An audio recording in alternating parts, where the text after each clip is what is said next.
And welcome back to what could be the final episode of Wild Beyond the Witchlight, the Carnival cards. It's been a long, long adventure through Prisma, through the Feywild, and finally reaching the Palace of Heart's Desire, defeating the League of Malevolence, showing the hags who's boss, confronting your past shadows, and chasing away the Jabberwock. There was a lot of combat last session, and it seemed like the Hourglass had brought everything they could to arms. Creatures from their gardens, like the Shambling Mound, the horrific abominations that Bavlorna finally stitched together, and even a secret weapon that Evelyn had planned long in advance. In fact, it actually makes sense now that I think about it. I didn't even mean to do this, but Bavlorna is the past hag, and she had already been making something, but she never got around to finishing it. Oh wait, no, she's the present hag. Ah, it didn't quite work out. Anyway, Evelyn had definitely done something in the future, that's for sure. Before you guys even knew about it, it seemed as though Obscurity had gone ahead with Xaxx's shadows and snipped the Jabberwock's shadow, separating them and controlling them in the fight. That was the real thorn in your side, as you were this close to freeing Zybilna from her spell, from her curse. But that one thing stood in your way, and even Xaxx's shadow bore massive wings and tried to attack you. But a brave owlbear pushed them away from Zybilna, and you gave the wand to, I believe, Clista, the unicorn horn, and was able to free Zybilna, knowing now her true name, Natasha. And yeah, there you go. The tables began to turn as she immediately banished the giant shadow of Xaxx, and then turning on the hags and polymorphing one of them. But it wasn't over yet. Out of spite, Scabbeth and Nightshade launched that acidic spell towards Xaxx, and that was a final FU as she flew away on her rocking horse. Not just any rocking horse, but a quick reminder that that rocking horse is Lamorna's mate. That is the unicorn that you kind of needed to free. You promised Lamorna, but well, you promised Lamorna you'd free Zybilna, but hopefully getting back her mate was like an extra plea. In any case, Xaxx's body was burning away, and life seemed to have left his body. But without hesitation, Faulkner, you, Helia, Solomon, and Nox all together plead Zybilna to bring him back. And she granted your wish. With all the power of the Feywild invested in her, Xaxx was brought back to life, and everyone sighed a deep breath of relief. And as you came to, Xaxx, you actually even noticed your own shadow kind of leaning over you or beside you, and they too had realized they couldn't exist without you. And that's sort of where we left off. There's this tension in the air as I'm not sure if this shadow is going to try and attack you or anything, but he doesn't seem to be. Seems to sort of be backing away from you now that realizing you're alive. You can hear the distant screams of the Jabberwock, probably, as Bloodybeak chases them around the palace. But other than that, it seems as though there is finally some semblance of peace in the palace. What do you guys wish to start with then?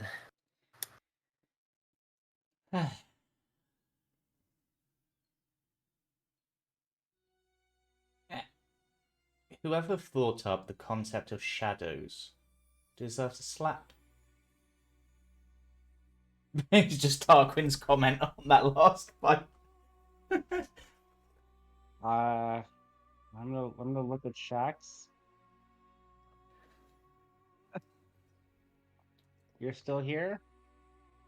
You see him up against the wall, but staring facing you, and you can see the shadow nod. I want to go have a private chat somewhere away from everything else. You see their head perhaps turn to the side, maybe down one of the corridors. I like Just lead the way. I like to think that he's looking that way because it's towards the dining room Maybe. or the kitchen. You have to go through that first. But... In that case, then Xaxx, as you follow your shadow, it's almost like you're walking behind it, but you come to a corner, and there is perhaps a bit of privacy around behind this long corridor. Your shadow does turn to face you and kind of awaits your response. So, what's your plan now? You see the shadow perhaps let out a deep sigh, and as it does, you even see some sort of wispy black kind of smoke exhale from them. And it stretches out a pair of wings once again, and then it seems to gesture towards you, almost as if to do the same. I open up my wings.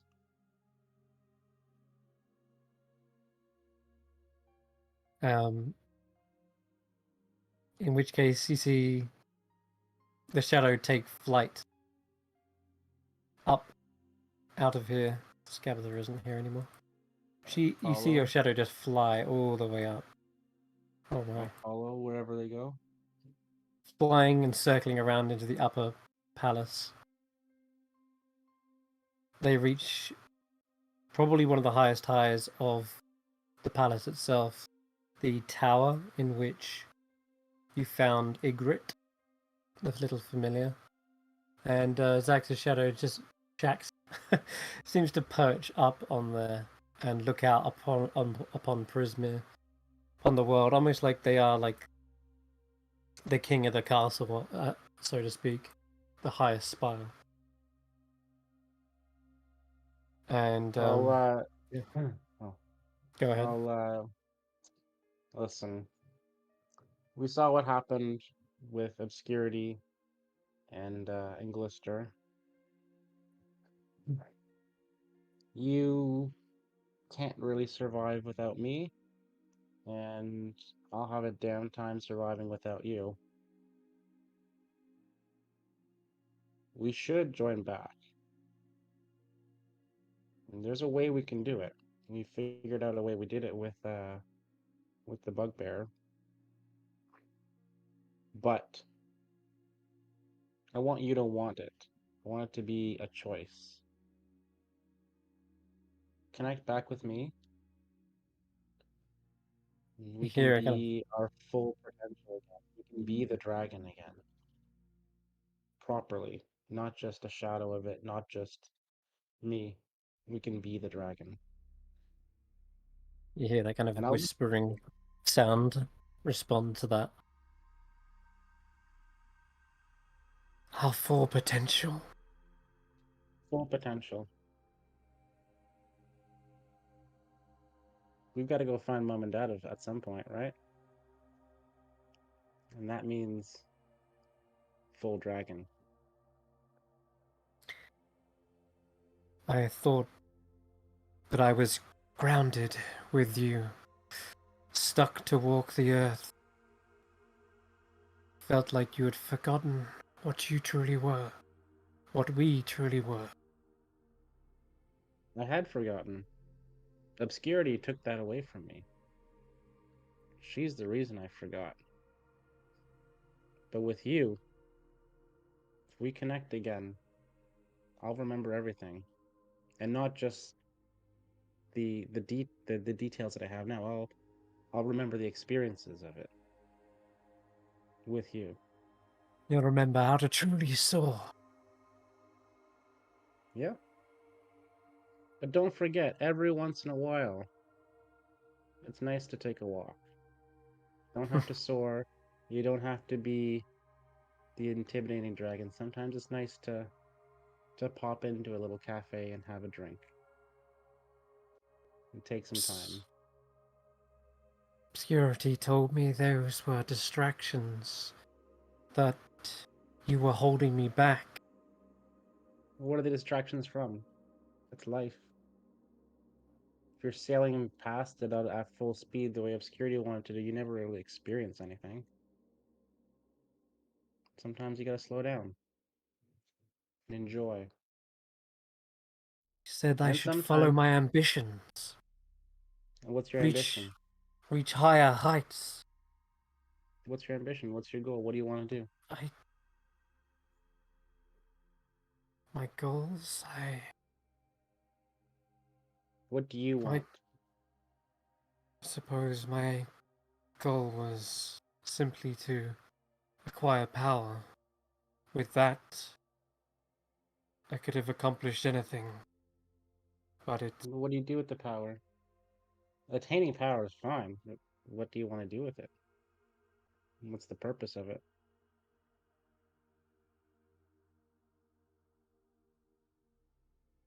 I suppose I lost sight of that. Obscurity whispered in my ear that I should keep climbing, keep flying higher, but it seems as though I flew too close to the sun, which is no good place for a shadow. No. You know what we can do? Huh. We can fly past the sun. What do you mean? Well, you want power, but you don't have a goal for it. I have a goal. I Perhaps I didn't just want power. Perhaps I just didn't want to be in You your didn't want to be shadow. me. You don't have to be my shadow. We can work together. The two of us. It's not that I didn't want to be your shadow, just I didn't want to be, I guess, eclipsed. I thought perhaps if you did remember, if we did rejoin, and you did recall who you truly were, that perhaps you would too be drunk on that power and forget all about me.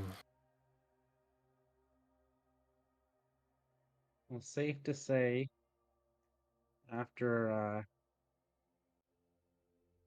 the experiences of the last 8 years, and especially our last few encounters down here, and everything with Obscurity and everything with Scabatha, and I won't forget that you're around. You'll be with me always. The same way that Faulkner and Solomon and Knox and Halia are always together. One of them may be in control at any given time, but they're always together. They're always there. And you'll always be with me.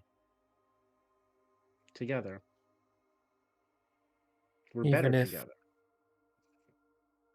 even if it's clear that you don't necessarily need me, you've I need you. found a different strength, I found need you. faith. Think about how much more powerful you'll be with that faith on top of it. You hold the power of the dragon. I'm stuck like this. I can't be a dragon without you. But I have the faith. I have some powers you don't have. Hmm. So together, there's that power you want. And then I'm back. And then it's Dragon Xaxx. Power to fly past the sun.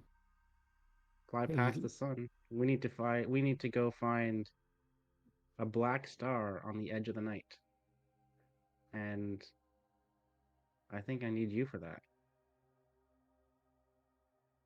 See the shadow step towards the edge of the tower and look out over the horizon, the twilight.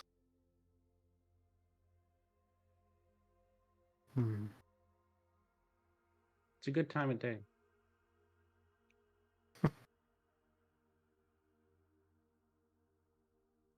The Ebon Star. I don't know what it is. I don't know where it is, but I know 2 people we gotta go find. Dragons. It's the star our father became obsessed with. Apparently. Do you think he's flown too close to the star as well? Well, he's out searching for it. And Mom's out searching for him.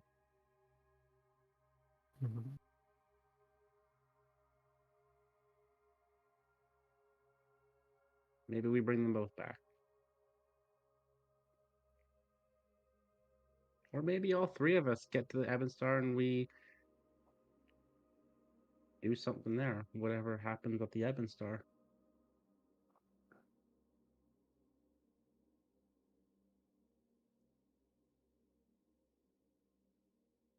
I sense the Ebon Star is a dark omen.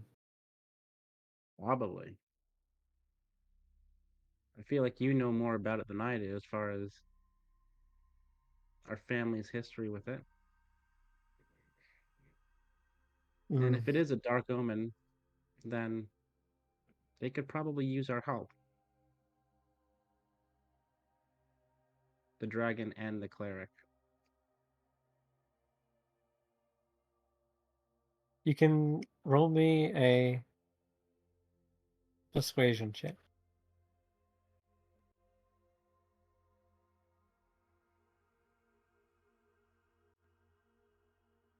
Oh. 7. Helping our parents. Our father left us. You don't remember yet all the painful memories. Those are the ones that got taken from you. I am those memories. I became manifest when you entered yon, almost as if sensing our family was near. And our mother...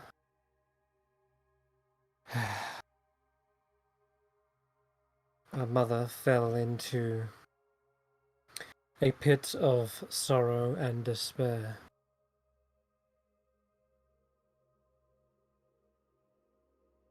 She was helpless,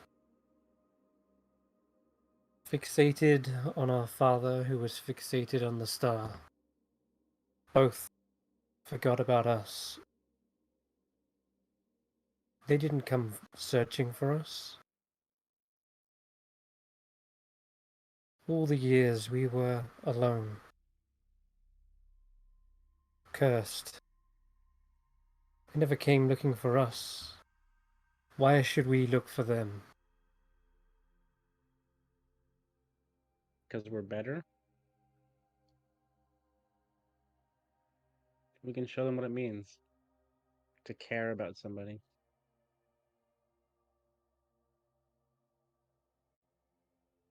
We can teach them.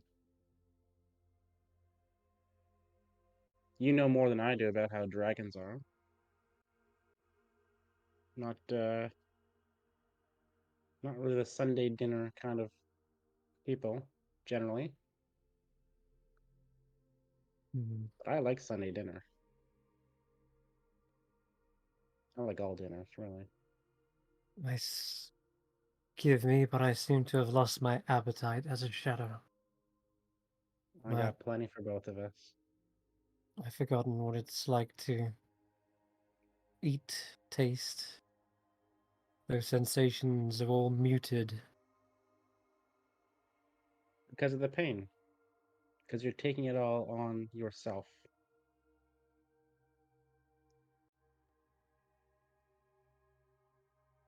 That's what it is. You have all the painful memories. You have all the sadness that you have to bear on your own. And I'm offering to share that weight. You see a visible like slump in their shoulders as if they are trying to keep something up, trying to hold something in, and it's almost like they are almost kind of giving up slightly. I'm gonna walk up and put my hand on its shoulder if I can. Yeah, it's a kind of perhaps just a cold feeling coming from them, but you do sense a sort of psionic resonance coming from them. Like this is part of your memories.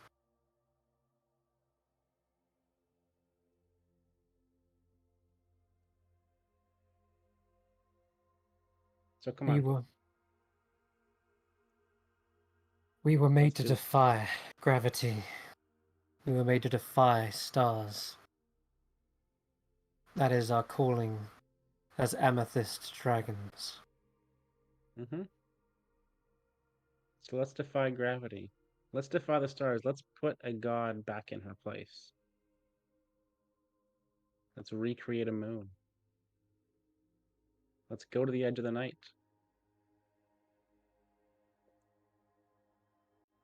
Let's do all these things together.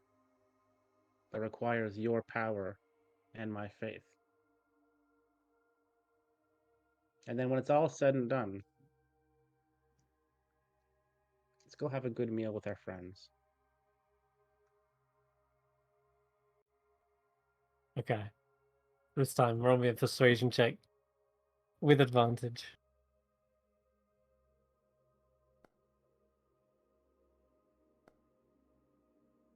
Or maybe you don't need it.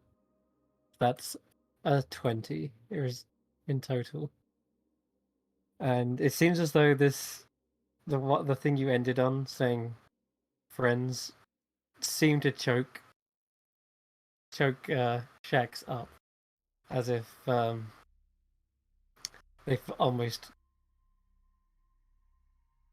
completely forgotten what it means to have them. They were there. In fact, he says this, says, friends, our friends, the ones we met when we first arrived at the carnival. All of those people that we met when we first arrived at the carnival, except for Egbert. He's mysteriously not around anymore. But Well, the we others are can't still have there. that. No. Maybe it's a little mystery we can solve. If we're going to sit around as friends, everyone must be there. We should have started with this. We must find Eggy. That is our calling. Okay. And then, Maybe we'll do that first then. We'll go find Eggy first. yes, That's a warm up. see how he is. He seems to offer out his hand to you, almost to like shake on it. I go to shake, and as we start to shake, I pull him in for a hug. I was hoping you'd say that. As you pull him in, it's like your shadow immediately melds onto you, and you can feel um, there is a weight to this shadow, believe it or not. Even though they should physically be weightless, it's more of a mental burden that is suddenly placed upon you as all the rushing memories. The moment you went behind the tent and obscurity stripped those memories from you, they all seem to suddenly flood back and fit into place, just like the shadow is fitting into your form now. It's the memories of hatching, your father leaving, your mother falling into that depression, and eventually the feeling of the neglect and almost a sense of abandonment, the feeling of having to forced to sort of leave home, and you kind of almost became lost. You're unsure whether it was by your accord that you left them because it was all too much, or whether your mother went out and never came back, and she was searching for your father. But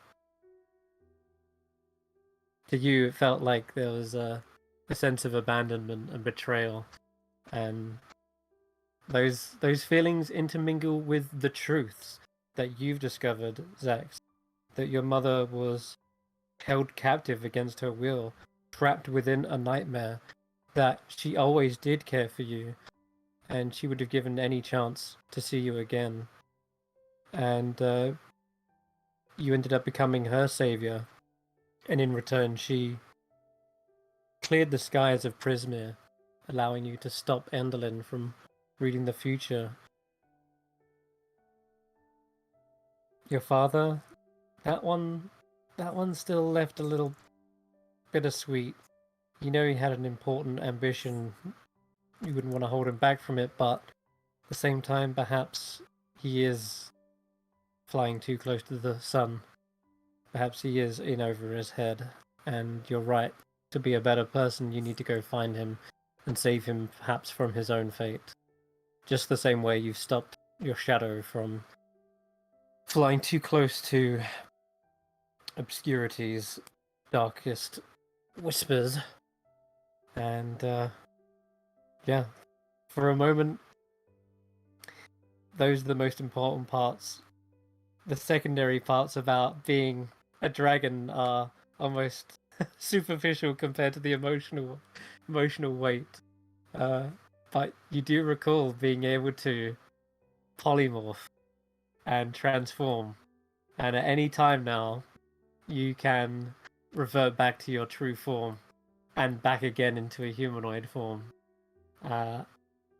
It is the ability of most metallic dragons, but I'm gonna say I'm extending this. I've always extended it to chromatic, but I'm also extending it to gem dragons as well. So you can turn into a young amethyst dragon, which are a very powerful creature. But is it enough to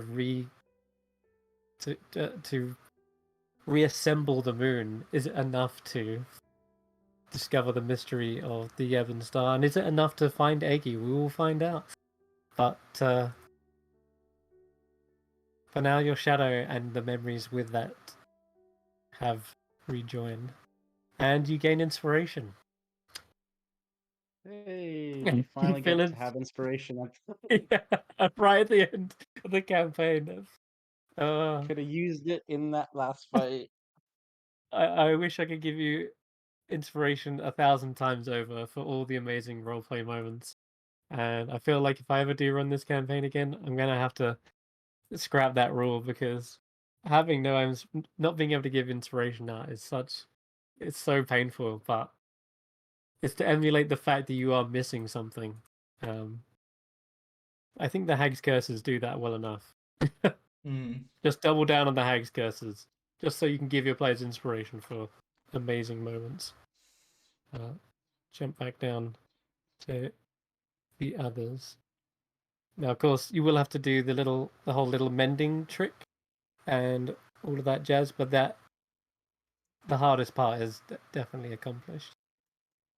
So whilst that's happening, jump back to the others, and yeah, you see Sibylna is staring out of the west wing of the palace, and you can see a burning bright light is shining through the stained glass windows. In fact, there's even a hole on that section of the palace where the Jabberwock smashed through, and she's putting to herself, "Ugh.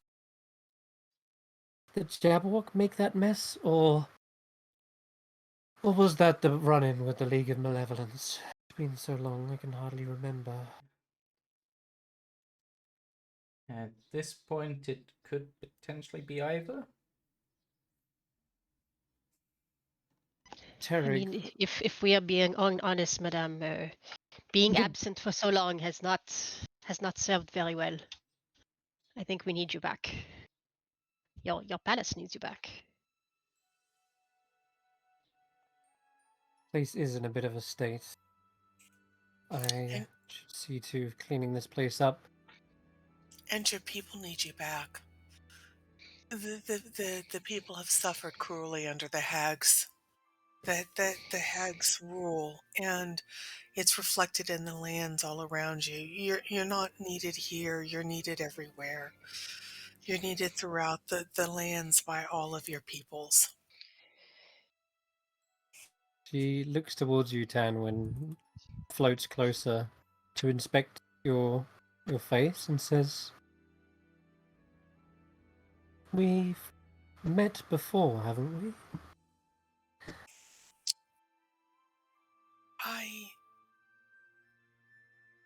I feel a very strong connection, but I cannot remember.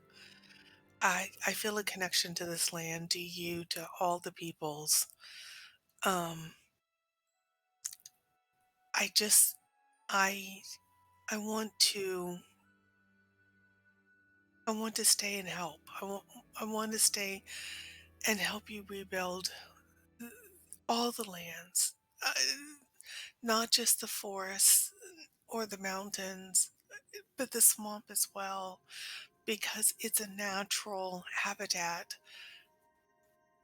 for all of its citizens. And there's so many people that are hurt, and so many people have suffered terribly, families that have been rent asunder, and lands that have been despoiled.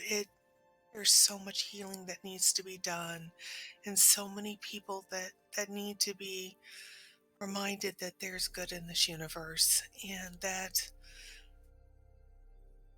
we can go back to being our best selves. You see her nodding in agreement, and there's a smile on her face as she says, "You grew up to be a very wise young woman, Tanwen." I have had many, many good examples in my lives, and I have the best friends around me, and I have grown up because of the people around me and because of the experiences I've had. And I wouldn't trade this for anything. Even if you could snap your fingers and make me go back to being a child, back at the carnival, I wouldn't trade any of this, any memory I have with any of my friends. The laughter, the tears, the adventures, even the bitter fights. I She, I wouldn't trade it. she does actually, as it happens, snap her fingers, not to send you back physically, but to have a flash of memory.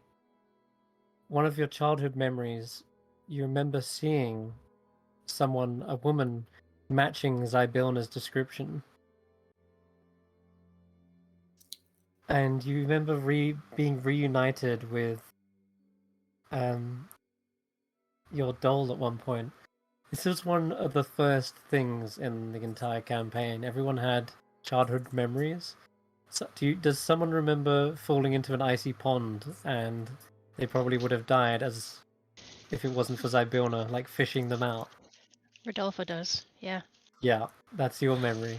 There's a flash as well. You probably all experienced this at the same time. You remember this fairy godmother-like figure, and Rodolfo, that's the one you experienced. Remember being wrapped up in a warm blanket, being drying out from the cold water.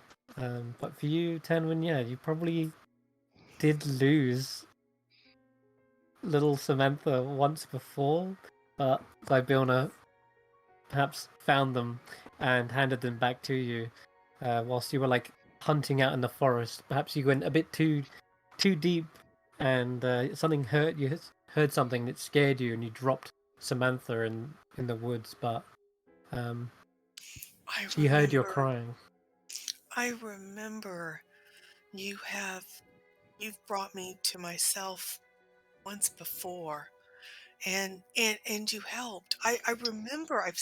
I do remember that. Thank you so much. I was too much of a child at the time to tell you how much I appreciated and how grateful I was. But thank you for all the help you gave then and for who you are now.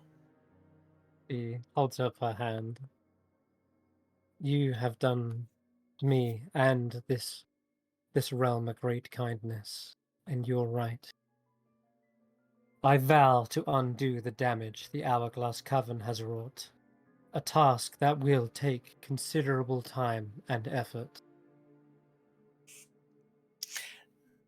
Then, with your permission, I would like to stay with my swarm, with Samantha, with any friends that also want to remain, and the new friends we've made to help you rebuild your lands, to help the people who were hurt by the Coven and the League of Malevolence, and to help the land grow back to what it once was and what it can be again.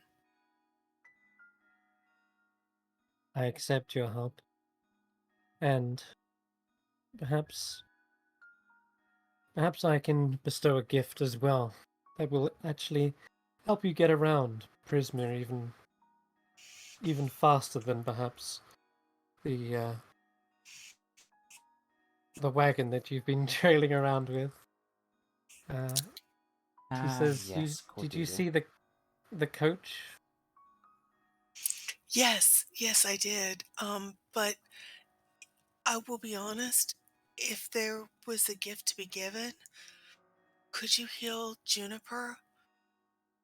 I She fought so hard and she tried so much to help everybody that if I could have one gift, I would ask to heal Juniper. Then when we can heal Juniper later, take the coach. No, no, Oh, I need to see to the wounds of this land and the people. And if I can start right here, healing the wounds of the creatures and animals that have suffered as a result, then that is my first step. And she hovers closer to Juniper, and you've seen Juniper be quite wary of most individuals.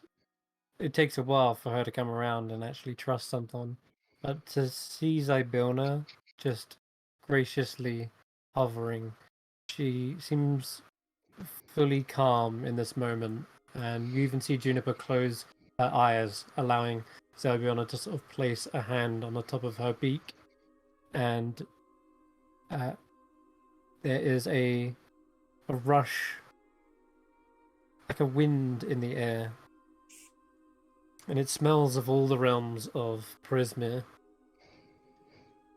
from the swamp to the forest, the smell of like vegetation and earth, to the smell of like fresh rain falling upon Yon's mountains.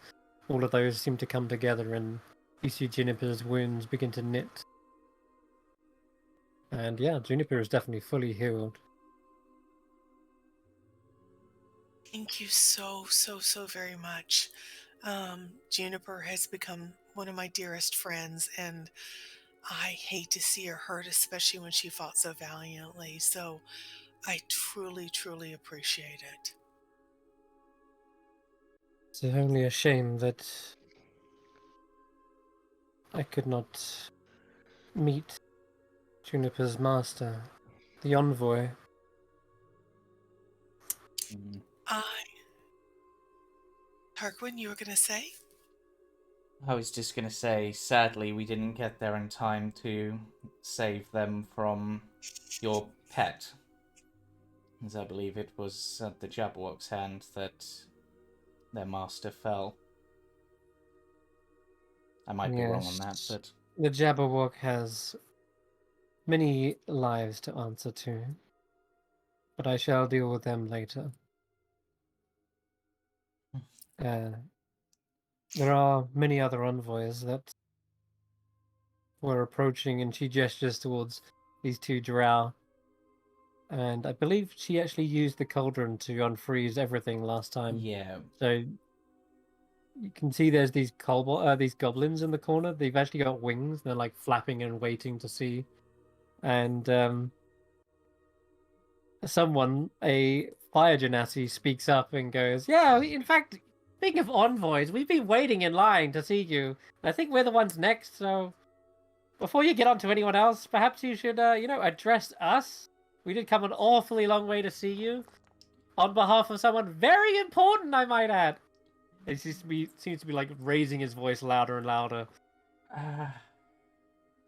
His head seems to like grow fiery, almost like he's getting impatient. I don't want to belabor a point, but before we deal with envoys and stuff, should we not deal with the oncoming summer?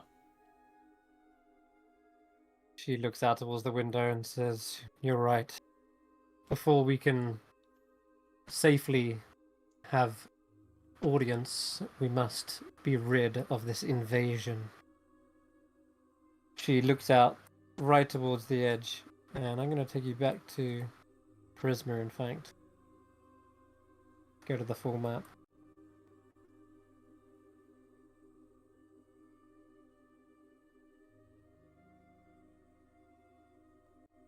Such a pretty map. So, in the distance, this burning horizon, it looks like the sun has almost skirted the mountaintops and has scorched them. It looks more like a volcanic region than it does just a mountainous one. The clouds have turned to ash and smoke as everything in its path is just being incinerated. It does not look good for Prisma. Before we go into this battle, does anybody have an extra pair of boots I can have? I don't want to go into this with one boot on and one boot off. I do not intend to fight the Summer Court. No. That would be a losing battle. I think No. this will have to be a negotiation. I was thinking about simply avoiding them entirely. And you see her beginning to sort of reach out towards the distant windmill that you guys shut down. And she seems to be by her own will beginning to make it spin. And you can already see the mist coalescing around it. Oh, yeah. You might want this. And I pull out the hand crank. Ah. So, you managed to sabotage my meal. We had to get here somehow. Understandable. She nods. She takes it off of your person, and Yep. Sorry. she does. She does suddenly teleport away, and all the way in the distance, she's like in the actual mill itself, probably reattaching the crank, and then just suddenly teleports back. Being an archfey, it's no small feat to. Well, it's no big feat even to teleport anywhere you wish in your realm. And she says, hopefully that does the trick. And as the windmill does begin to spin, it's going to take a while before the mist fully encompasses yon and hither and thither. And so whilst they wait tentatively, you can see the armies approaching. They seem to be almost like descending on phoenixes of fire. And in fact, some of you with pretty good perception might even be able to see the actual individual soldiers. And a lot of them are horned. And you can make out their cloven hooves as well. A majority of them seem to be satyrs. Now, of course, Is a lot of satyrs. She says, that is unusual for the Summer Court. Oh no. I think I remember. I think I know who it is. Who is it? No. Sorry, out of character. Yeah, out of character, he might know, but That fucker. I'm sorry.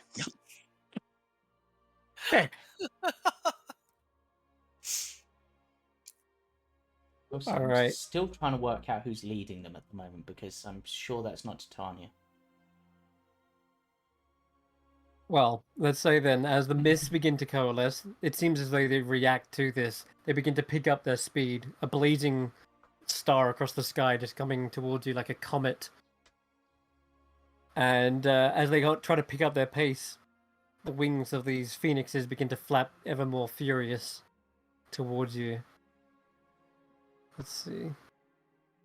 And everyone can make me a perception check, in fact. Okay.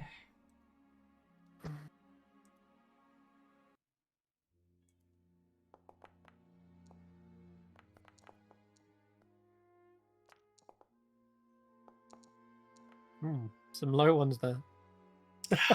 Tarquin and Xaxx, two who Ooh. have the highest perception, rolled the highest. So they definitely see some things. Nox, you can make out the satyrs, and you can see a throne of twisting. They might be like roots, but the way they're kind of designed look more like their horns. It's difficult to determine whether it's horns or thorns, but it's definitely very obvious that it's the throne in the center of this, being pulled by like a giant chariot of fire. And sitting atop it is seemingly someone lounging, looking incredibly bored. And the two, Tarquin and Xaxx, you can see way off in the distance and make out their actual face. Someone you recognize. In fact, where is that picture? There, here we go. Someone we recognize Yes. in yes, this it is. game. Yep. That'd be the throne I was just talking about. It's not the satyr that we freed from the cage, is it? Oh, That is the exact fear you think of as soon as you come to your realization that it absolutely is that satyr, the one and the same. why do we give people second chances in this? Like, seriously. Maybe he's coming to thank us? But I Yeah. can't imagine Faulkner would work for him. Sorry, what? I'm sorry, Faulkner. I'm still a little dizzy from all the battle. The little bitty dragon. So yes, Sir Talavar. Well, I'm sorry. I'm still dizzy from the battle.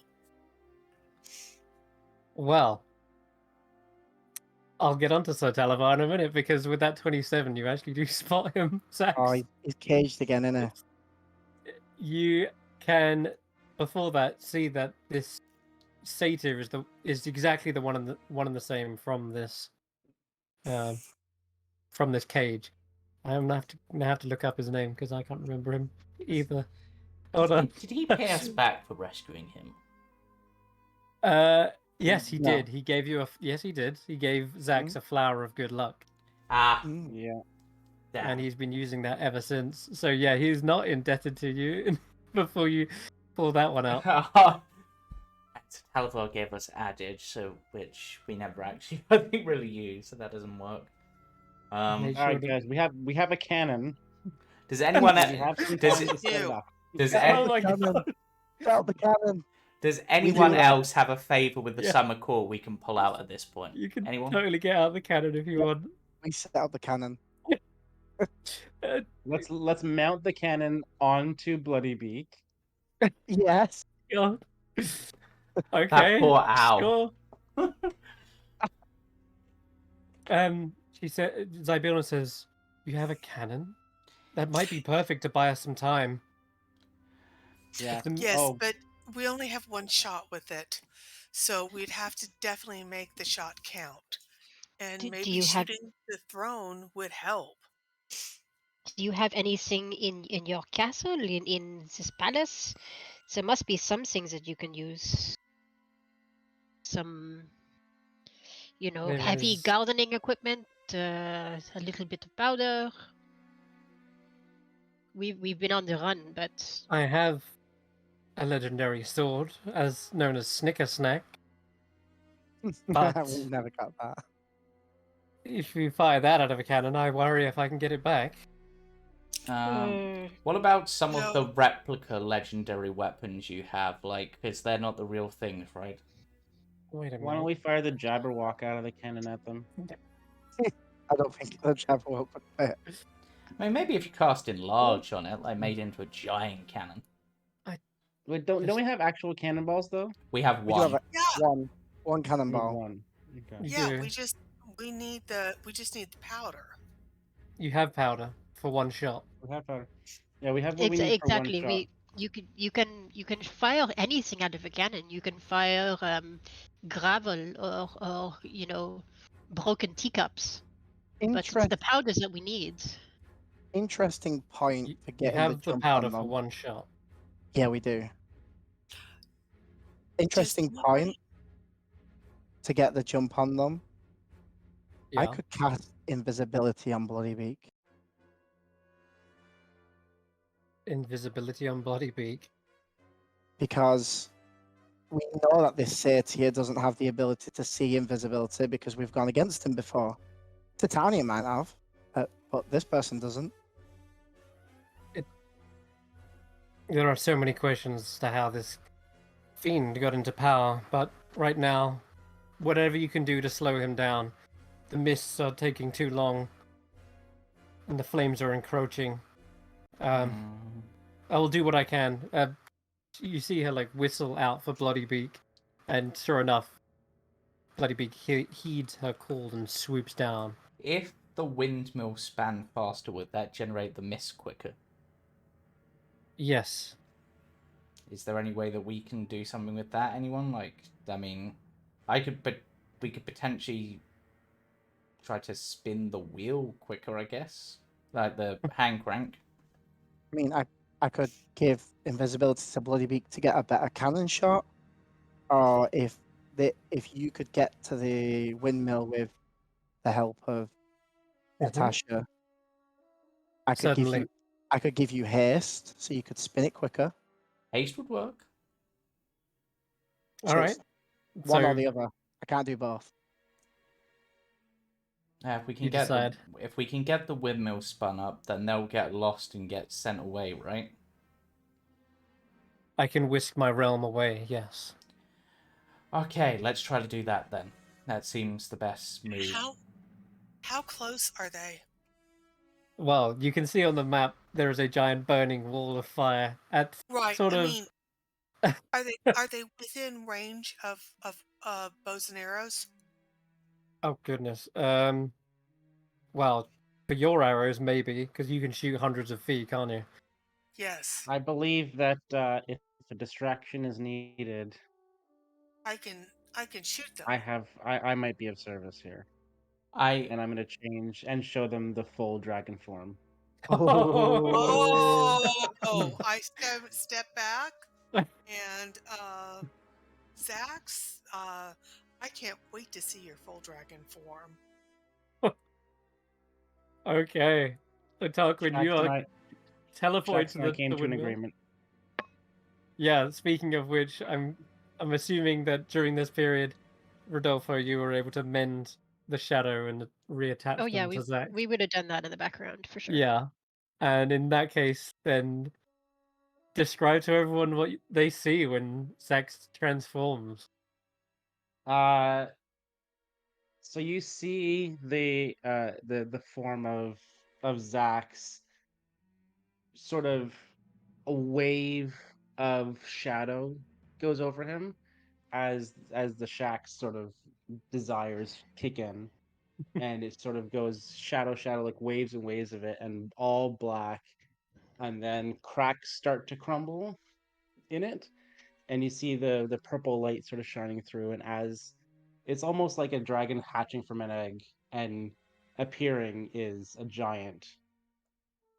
Yeah, I guess I'm a young dragon still, but a full-size dragon.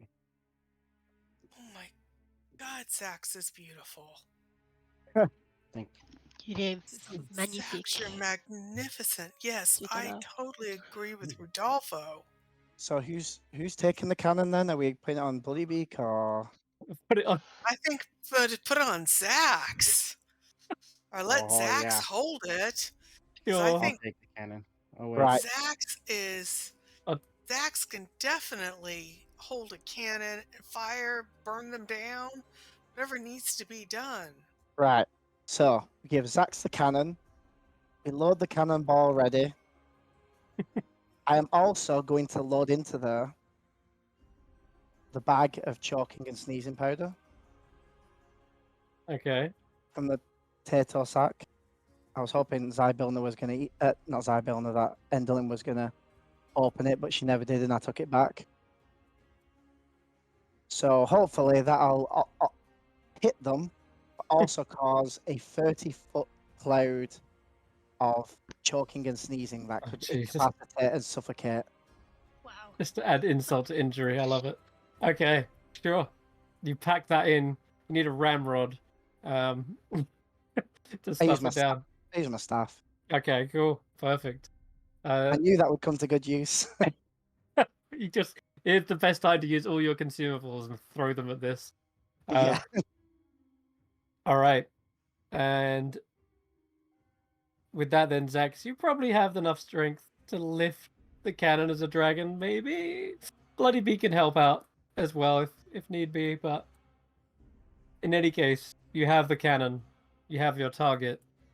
Tarquin, you're teleported to the windmill, Yep. and yes, I you go do with- see the giant. Are you going with him? Well, I'm Oh, gonna no. haste him, don't I? Yeah, you Give me do. the cannon. I'll haste him beforehand, actually. You hear the giant shout that, yeah, he's still here. Or rather, she. Can't remember. In any case, there is a horrid-looking creature still spinning the wheel. And it looks towards you and speaks in giant, but Zybilna says, "Oh, apparently you two have met." You gone before. Says that you're the one who sabotaged the mill and escaped him. Yeah, I'm sorry. He hurt me a lot. Please get along. It's for the sake of Prismir, otherwise everything's going to burn to a crisp. You understand? I offer to shake his hand, but I don't look him in the eye. Yeah, I'd see his eyes probably twitching. In this case, Fomorians. if the giant is here, why not cast haste on the giant so he can spin it quicker? All right, I cast it on the giant then. It seems to grumble. But the Fomorian suddenly picks up the pace and spins this massive crank faster and faster, and you see the winds and mist begin to whip into a frenzy. In the meantime, you fly closer and closer to get a good shot with this cannon, Xaxx, and heck, Tanwen, do you want to be on the back of Xaxx firing shots? Yes, come with me, Tanwen. Yes, if Xaxx is okay with that, I have never flown on a dragon before. This will be I am amazing. fine with that. Tanwen, you're within firing range of the soldiers and the Okay. phoenixes. Then I definitely want to fire. So yes, I'm shooting directly at the guy on the throne. So Okay. do I Yeah, roll? you can roll to hit the satyr king. He does seem to have a crown of like red ivy. And he looks a lot different than when you last met him. He was stripped of all his belongings when he was in that cage, but now you can see him. He seems to have these long, decorated tassels and also a staff with like orbs of fire in them. He's probably also just Yes. that's a pretty good shot. He's also just kitted out in full like summer court regalia. This shot is pretty good, pretty on target, I would say, for sure. The bored, lazy expression of this Fae seems to suddenly sharpen, eyes go wide as a arrow sinks straight into him in his chest. He stands up from the throne atop this massive flaming chariot, and as he pulls it out, his bored expression goes from a sort of menacing grin, almost as if this is what they've been waiting for, an actual fight. And thank you, Yaz. I forgot to add my swarm damage to it. Yeah, sure. Send it all the way. All right, hang on 1 second. Okay.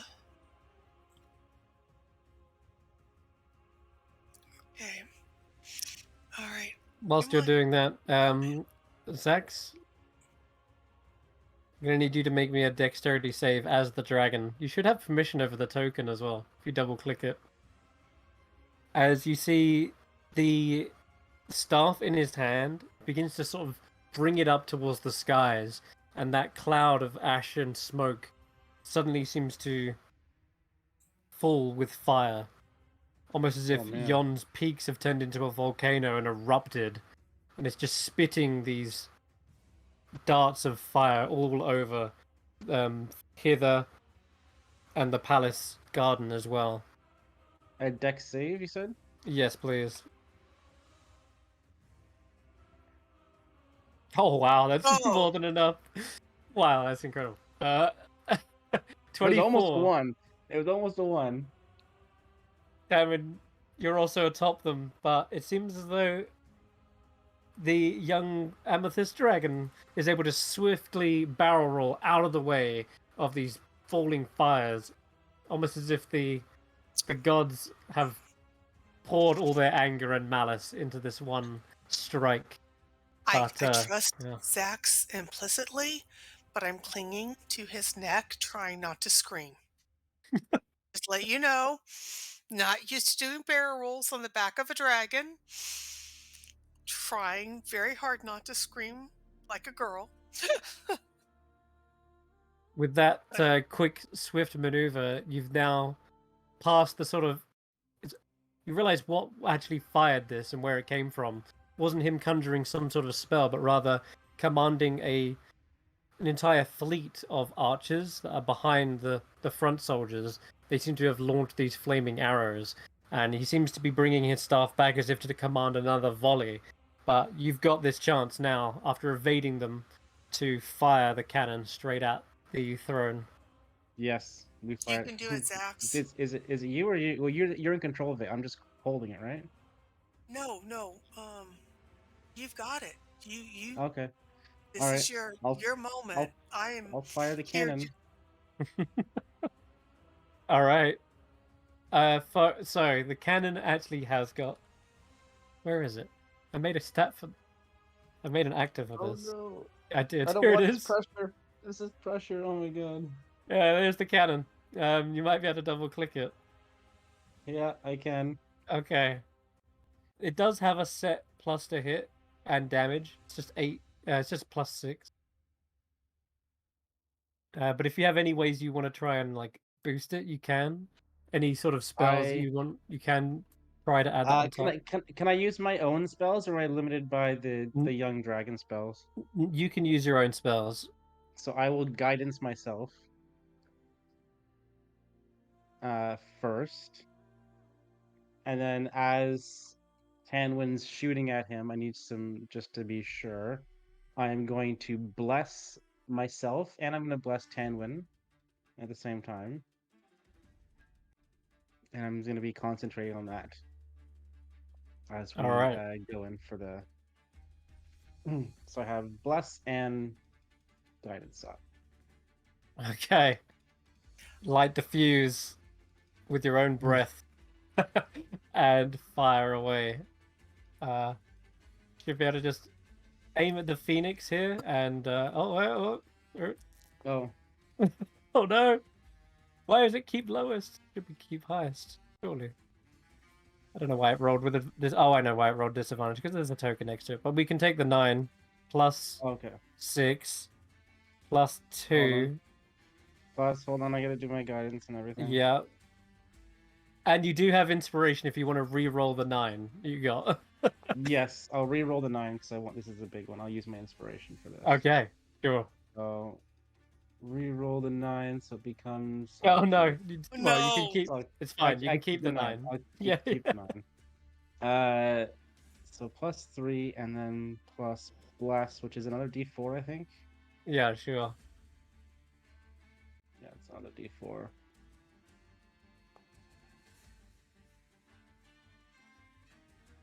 Oh boy, what does that bring the total to?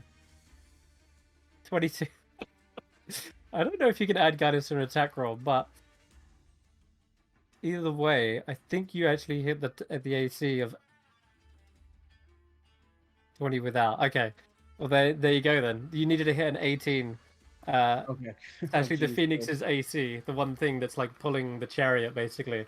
And as it sees this blast in the distance, it hears the sound before the cannon ball actually strikes into it, and so the Phoenix kind of rears back, its wings come out like a parachute, and the cannonball fires straight through the Phoenix, and there's this big plume of fire as it almost sort of implodes out of its back, and the cannonball keeps going because it's an incorporeal creature. It only seems to slow it down slightly, but the impact is still very much felt when you hear the shattering of bone and root that the throne was comprised of, and it just shatters into pieces, a shower of shrapnel, and you have no idea what happened to the Satyr King in that explosion, as now there's just smoke and ash everywhere, but it felt sure it was a direct hit. Do they cough and splutter? And then there's an explosion of dust in the air that you see all the front like phalanx of soldiers, like the vanguard, immediately just begin coughing and choking, and they're the ones who are going to charge forward afterwards. Some of them are trying to get out words. Some of them are trying to shout like, "For King Arrested! For the Satyr King!" But they just too caught up in their choking and sneezing dust.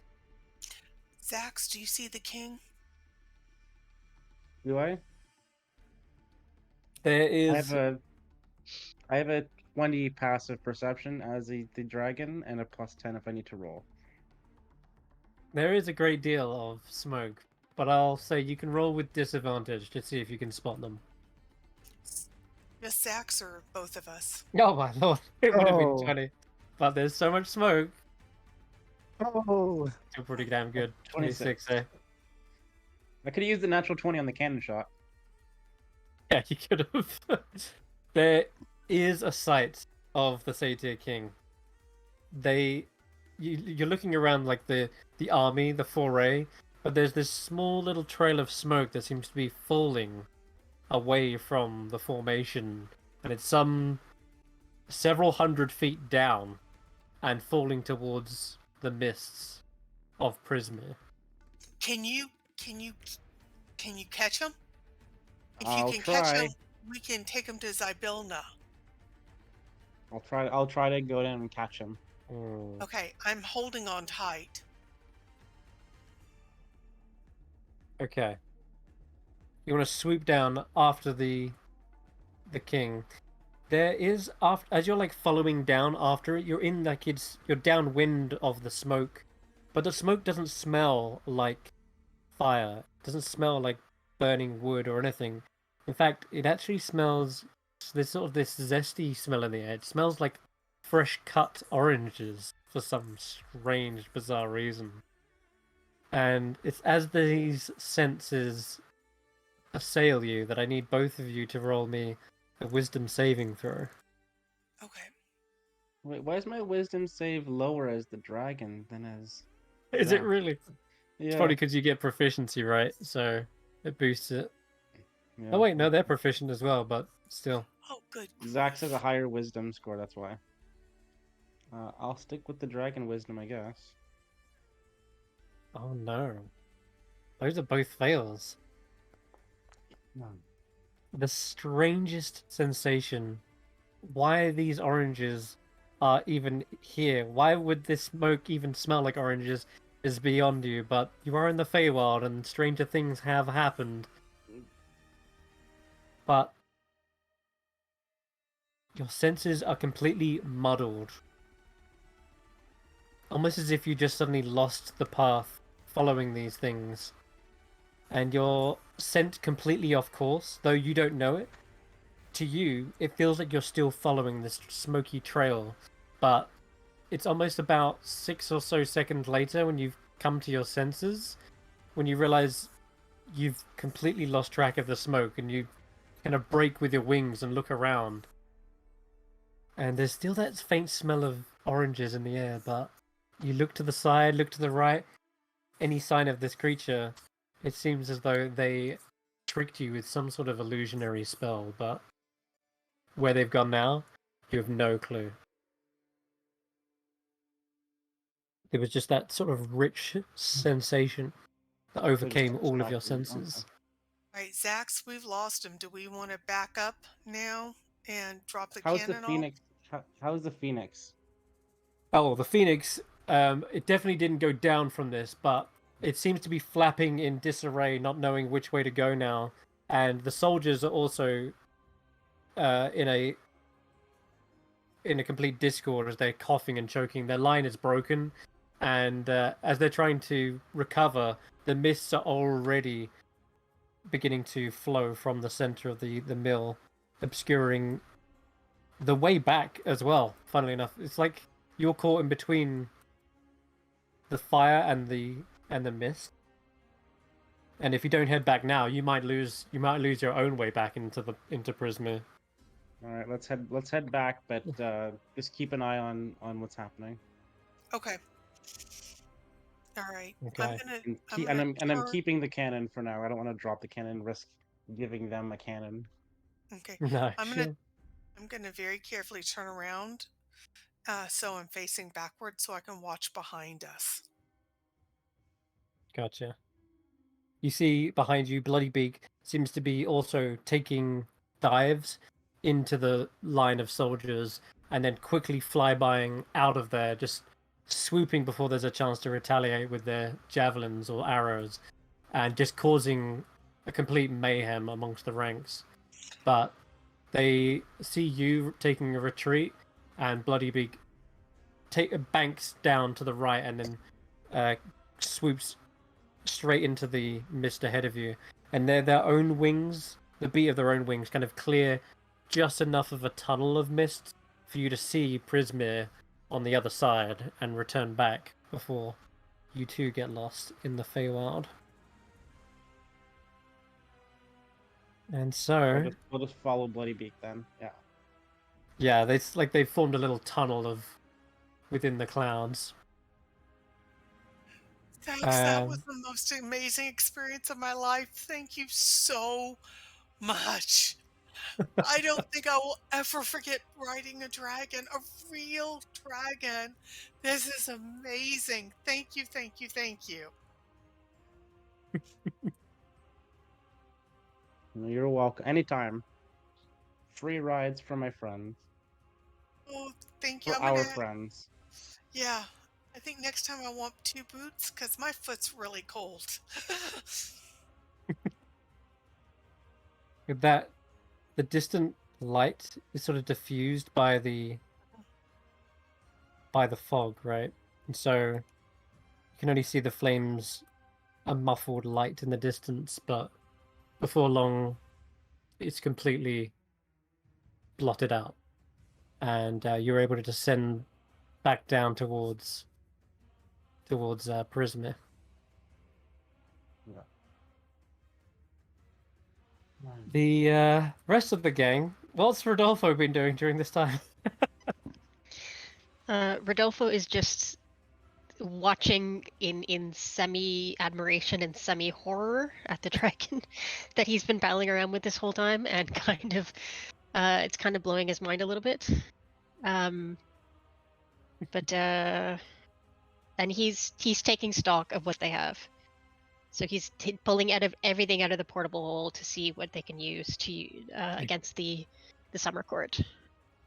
And I don't think the cannon was the main thing. I think we've got some bows and arrows, some daggers, a couple of sets of rotten armor, maybe. Not much in there.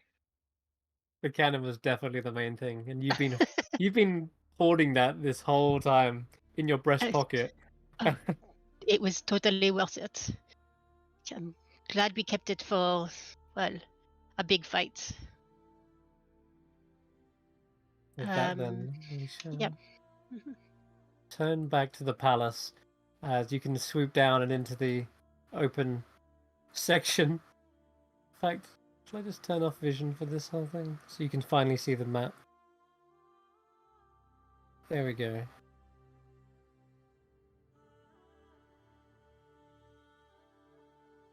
So you kind of come in down through here, through this opening.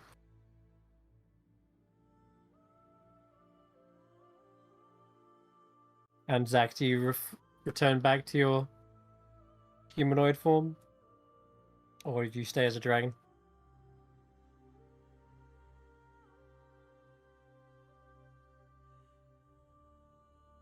There's enough room for you to go around as a dragon if you want.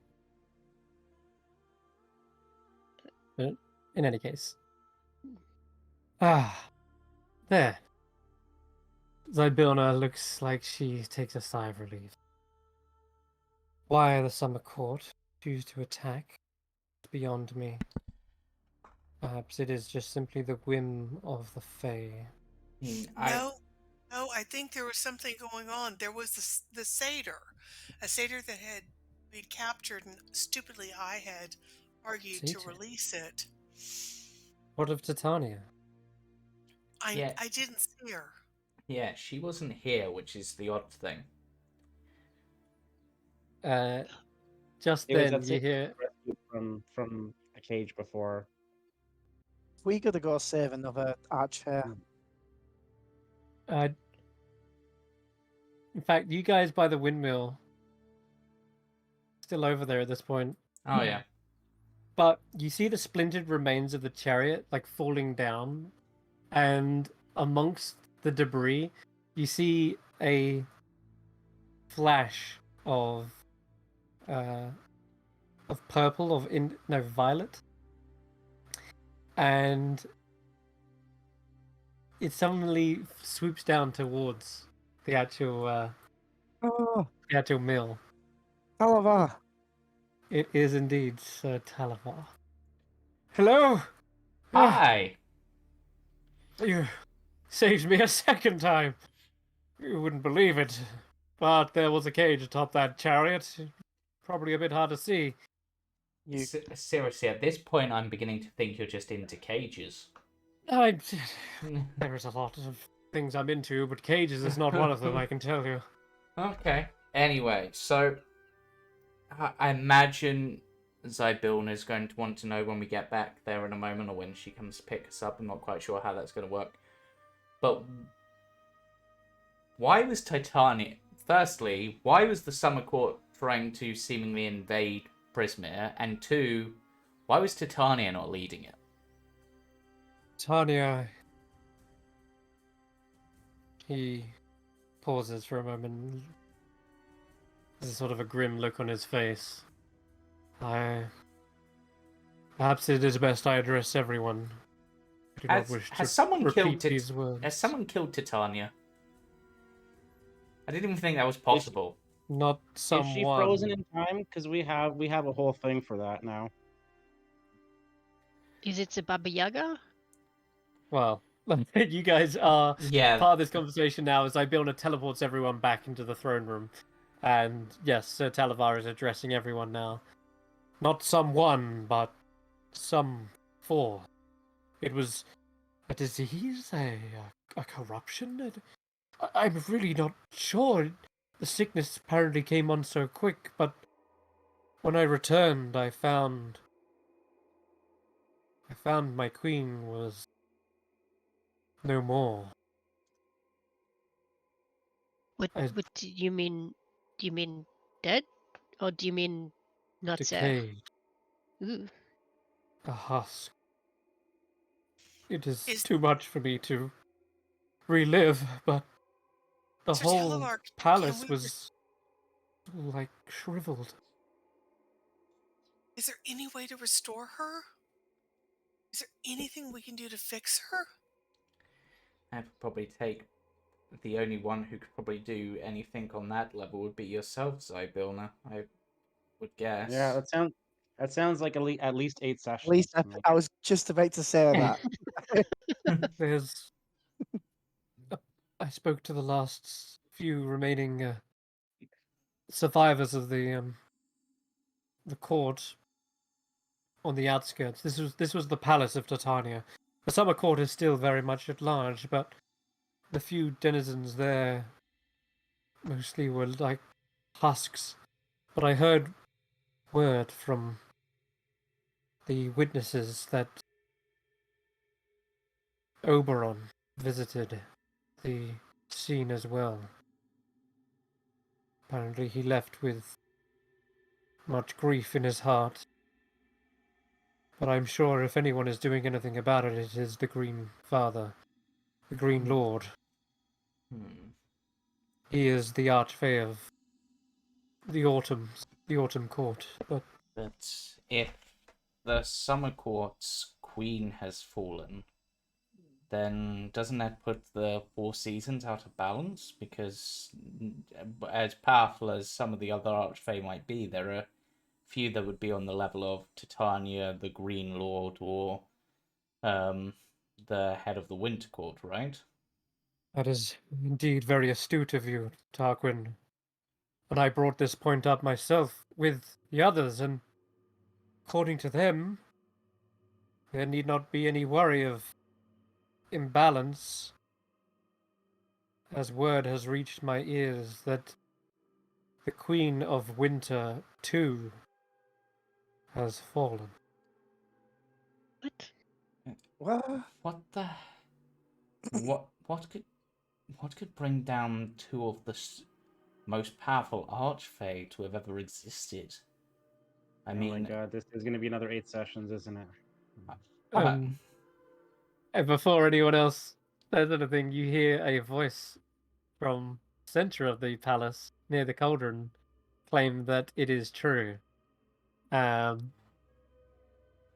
but if you want to take that and explain what happened, Daya, be my guest. Uh, You, because you were there. You knew what happened as the Queen of Winter. yes, and I've totally forgotten that. Don't tell me. You can play as me because I've forgotten the plot of the game from a year ago. I don't remember these stories. Mind she, flayers? yes, she was taken over by a mind flayer, wasn't she? Eridanus is also here, so you could voice him too if you want to Yes. Eridanus. explain it. Right. Well, as hard as it is to believe, the Queen of Winter was brought down by a mind flayer. They used her as a weapon against us in order to, I think, try to stop us doing what we were doing.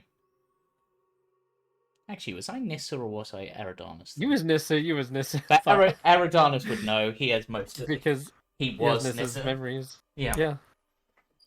This was down in the Feydark. Vader. Goodness. What a horrible place to lose one's life. Yes.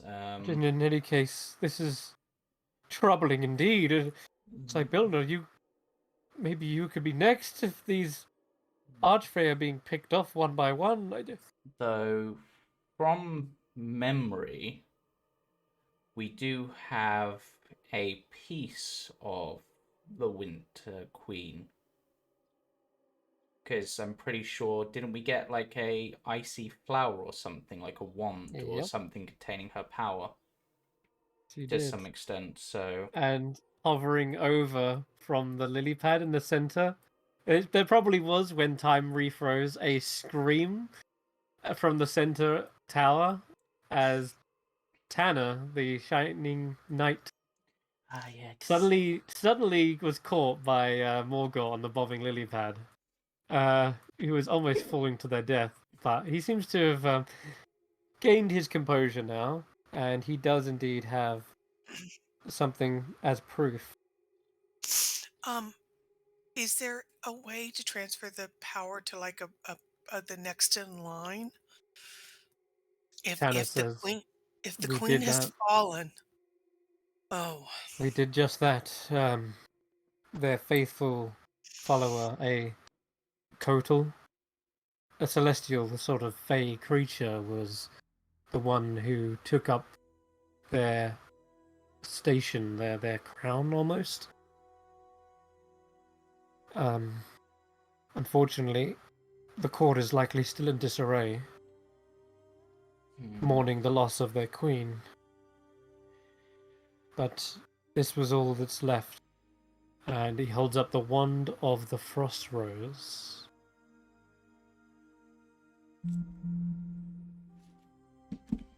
And Helidus says, "But all of this is second to why we came here, Tybona. We actually needed to talk to you about, well, your sister."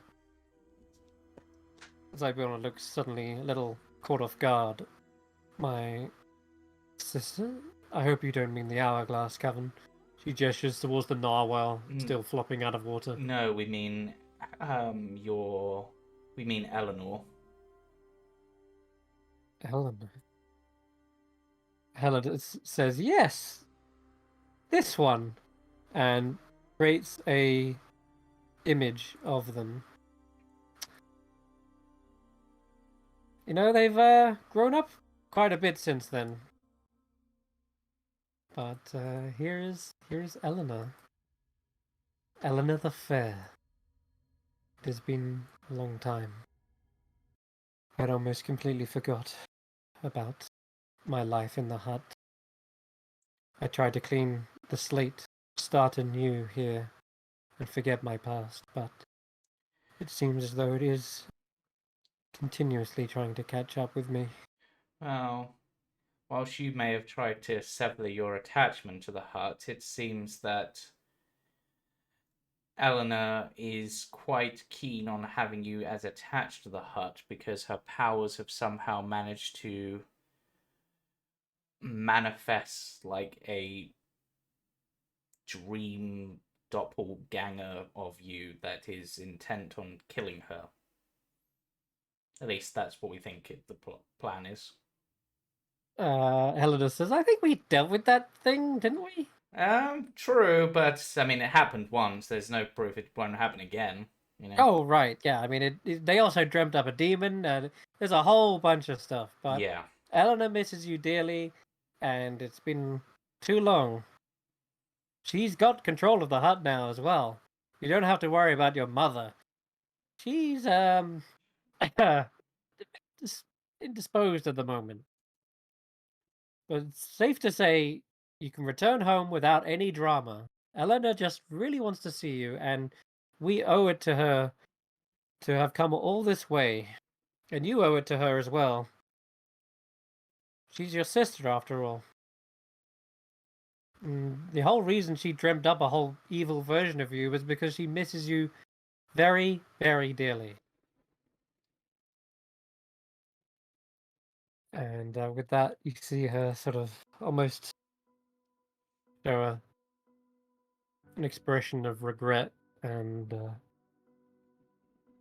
sadness. I wish I didn't leave her behind, but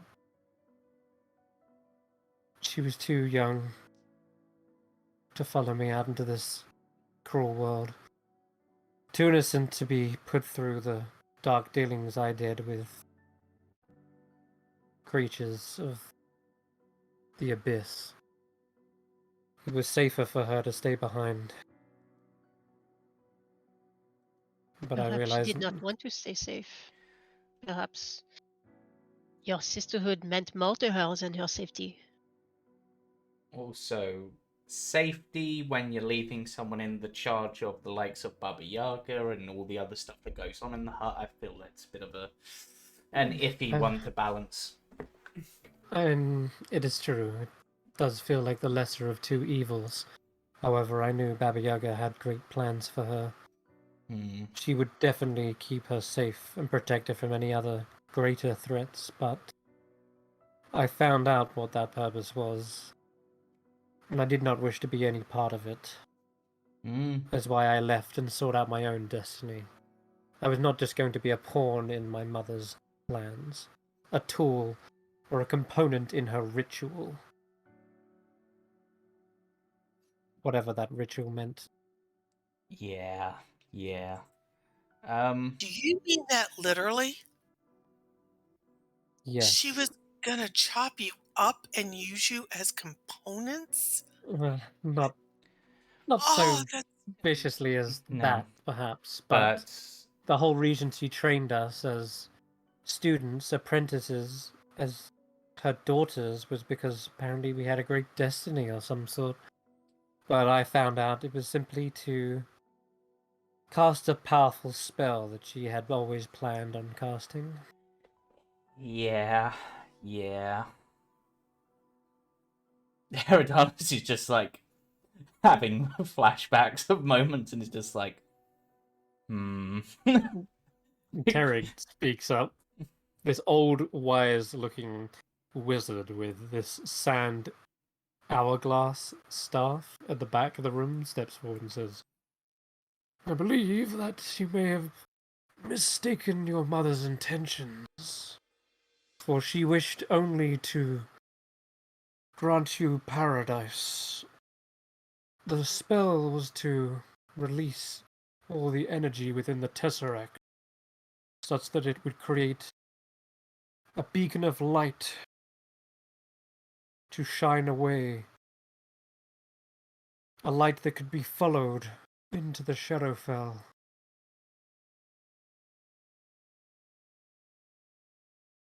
Zybelna says, if that was truly the case, then why did she not tell us that this was her goal?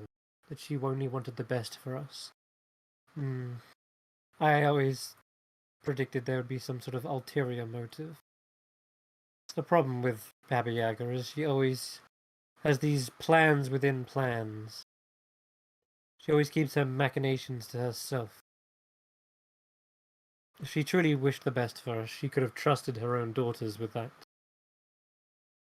And then in any case, who's to say that I wanted to live out a life in paradise? honestly, it sounds kind of boring. I don't know your mom, but sometimes parents do the wrong things for the right reasons. Maybe she didn't want to get y'all's hopes up or scare y'all with the enormity of this project.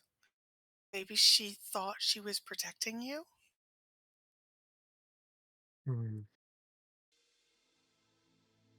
Maybe it's simply a case that she wanted the best for you, but you disagreed on what that is. That does not mean she intended you harm.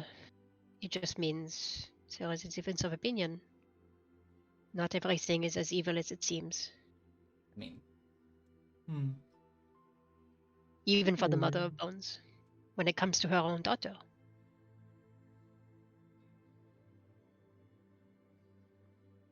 I will go to see Eleanor, but with the problems I have to clean up here, I fear it may not be for some time. well, in that case, what if, it's Tarquin suggesting it, what if you bring her here for a holiday or a visit? If, you're as powerful as you are and she's taken over the role of Baba Yaga, wherever she was, then, then potentially she's quite powerful, so maybe she can help you fix things quicker. You know, I mean, it's not the power of 3, but if you're looking for the power of 3, there's also Charme somewhere. He says, that is a thought that hadn't occurred to me, purely because I'd spent all this time shrouding this place to stay hidden from my mother, and now I'm inviting the hut to the very doorstep that I tried to avoid. But if you say Baba Yaga is no longer here, then perhaps inviting my sister here may work. Tarek says the hut is capable of transporting almost anywhere. As soon as we get back, we can have it transport right here, if you wish. Zybion nods and says, very well. Eleanor is invited. The rest of the denizens of the hut, they can stay inside. Understood. Well then, I believe, witch hunters, you found your witch. Shall we return? Right. You witch hunters? You guys are witch hunters? That's kind of what we call ourselves. Kind of became a thing. We dealt with so many hags. Green hags, night hags, alchemy hags. There are more hags if you wish to hunt them. Yeah, there's like a couple that we would love to help with. Perhaps stay here a night and we can discuss if you wish to take a trip to Gehenna. Well, Aridanis is just like, well, I mean, Or if you wish to have that revenge yourselves, Carnival cards, then that is always an offer. I mean, Perhaps Gehenna's like a fiery place, right? Or am I getting that wrong? it is one of the planes of hell. Yes, it's well, not a plane of hell. It is an outer plane, full of fiends, Yugoloths to be exact. I mean, And it's likely the hags have formed mercenary groups with them. oh, that sounds fun. Aridanis is just like, Very well. Thinnings, if you would see them to their room. For now, we rest up and we'll discuss this. Alright, so Terig, Daya, Eridanus, and Helidus, and Tanner will begin to leave and make room for the night. And she turns back to you guys. I don't mind the hags stewing in exile for a little bit, anyway. Now that the business with the summer court is dealt with, and my sister has been invited, I must apologize for keeping my saviors waiting. She heads over to the cauldron, which, by the way, is now formed into its golden form this time, ever since she freed everyone from the stasis. The cauldron is turned into this form. I have already used my one wish, but that isn't to say I cannot offer other things in reciprocation for what you have done. This cauldron has powers over time. If you wish, I can do great many things. You need only ask. But tell me, what is your heart's desire? I know Tanwen's. maybe a small cottage, land with fertile land, and everybody who's hurt and doesn't want to be at their home, I could take them back and give them a place to be that's safe where they can go back to growing things and creating things and finding joy in everyday stuff.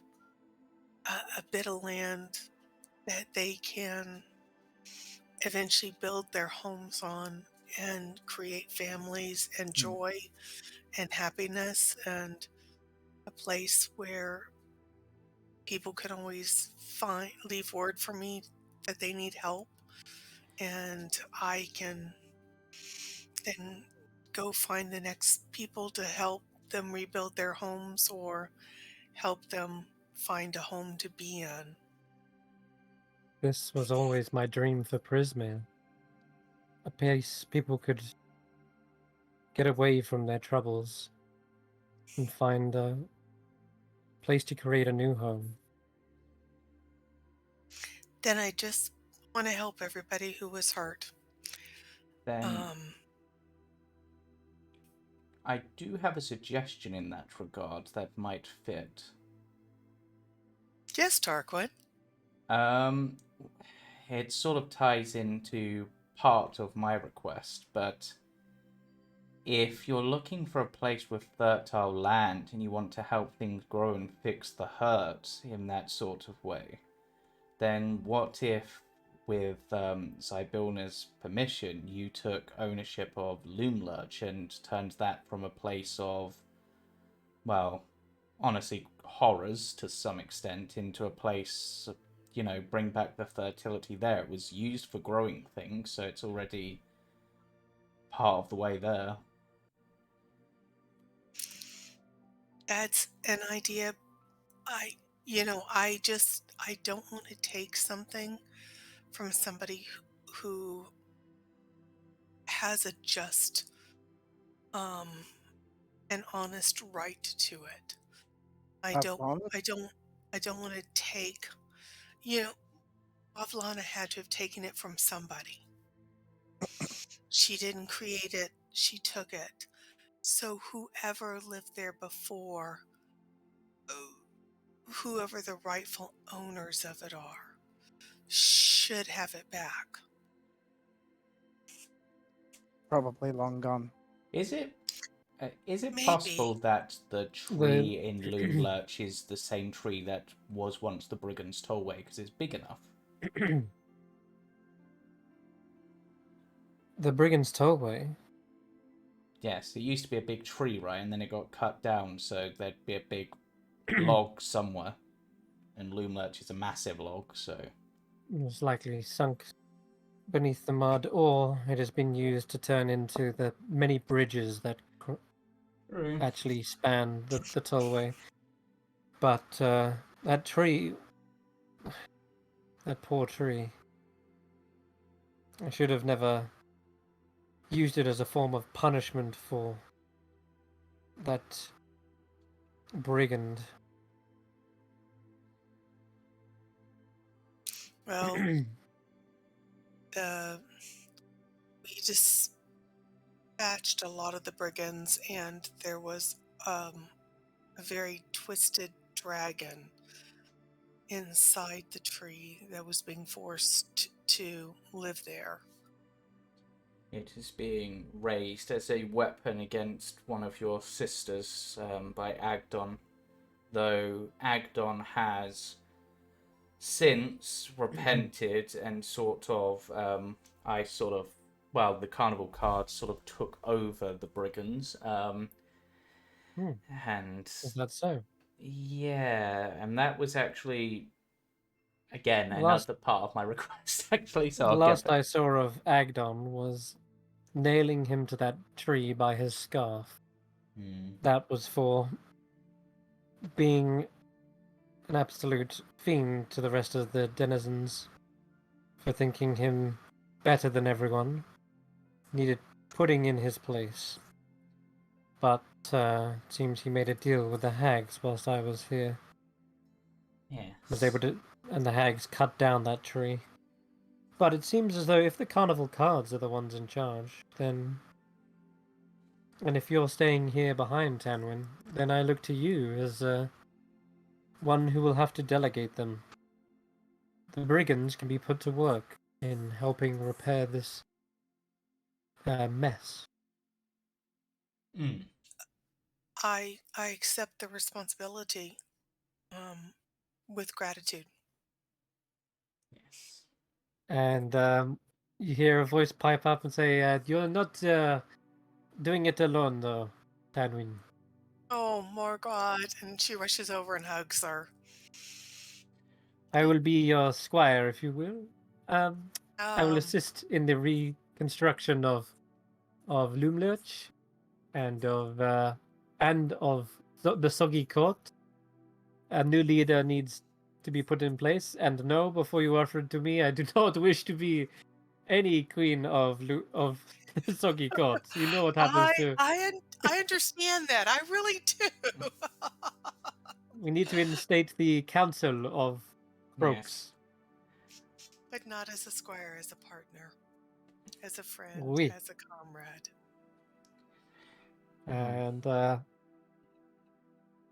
And I would very much like to try out the flying coach. Okay. We get from point A to point B quickly. Exactly. Very well. She turns to you, Tarquin. Tell me, what is your heart's desire? Well, fortunately, Tanwen has just actually solved part of one of the things I was going to ask, so now I only need to... I have a sort of minor request and a major request.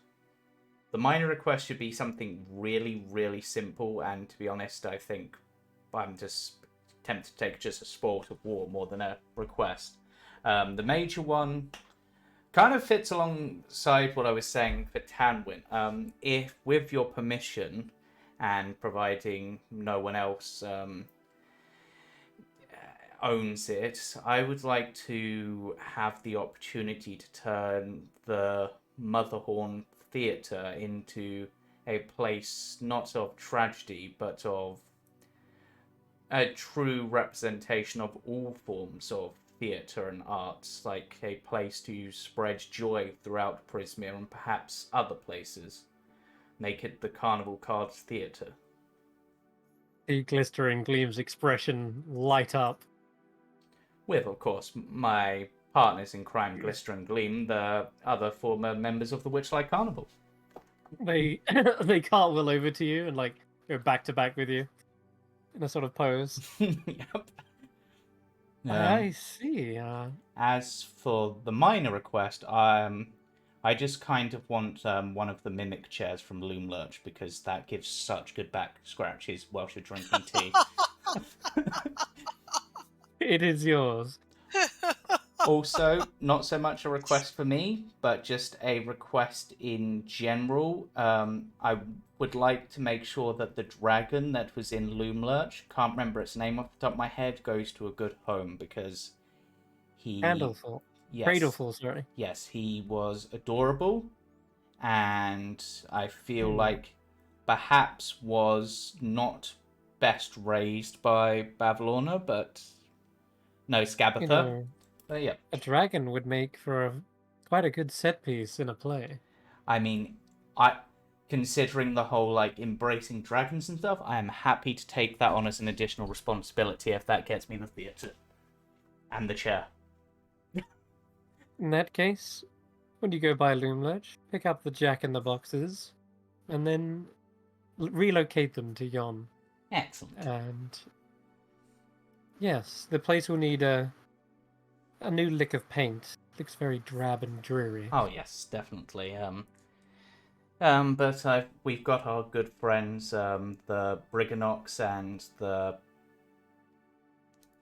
Corrids, to help with that. I'm sure between the two of them we can resculpt and such and to make it a truly beautiful place. And I kind of want to make a good use of the lightning rods for another purpose, because that sort of like copper goldy thing I feel could have some fun of artistic effects. Kalamanzaros, I will need you to write up the deed for Motherhorn to be transferred to the name of one Tarquin Ferrung. You see the dwarf step out. Right. If you're late to step into my office, then. Right. Also, one last thing, whilst I'm just before I do that, you might be, because when we were in your second library, there was a book missing. I believe it might be a major demon book. Not sure if that's a big deal or not. Just thought I'd mention it on my way out. Oh, right. I'll need to figure out where that's gone. Egric. Would you be a dear and double check that is missing? Find Sean for me as well, would you, while you're at it? There you see the little closet flap away and fly off. So yeah, you're only a room over, Tarquin, but Yep. Zybillna addresses, let's see.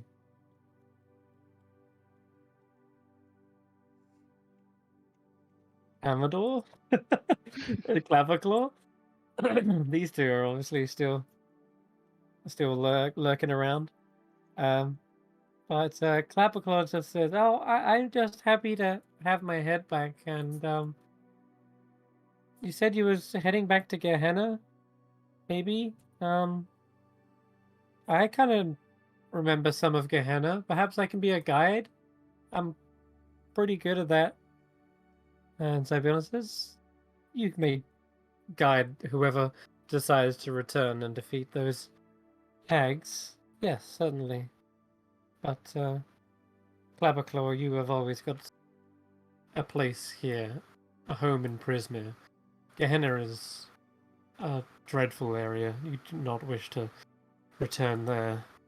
So just know that if you wish, there is always a fresh bundle of hay or straw in my stables." And Clapperclaw claps his hands excitedly. As for you, Amador, I believe you wish to be bequeathed to Polonella. So perhaps to lift people's spirits, a wedding is in order at some point. We'll have to arrange that. And there's little clattering from around the corner as Squirt, the oil can, makes his way in. Ah, and yes, Squirt, to you.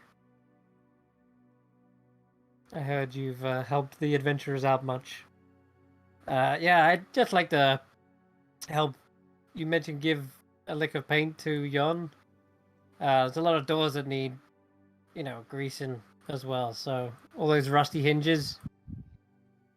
So yeah, I'd love to work in the theater. Why the hell not? Let's go. Or the toy shop. Either one's good. So I'll tag along with Tanwen, if you don't mind, or Tarquin. See Polonella buzzing around Amador's head. Thank you so much. Maybe you can split your time between us. That way we can. Yeah. We can fix doors throughout the realm. Sounds good. And then who else is around? I suppose we should get on to Faulkner. Hello. What is your heart's desire? Well, I know mine can be done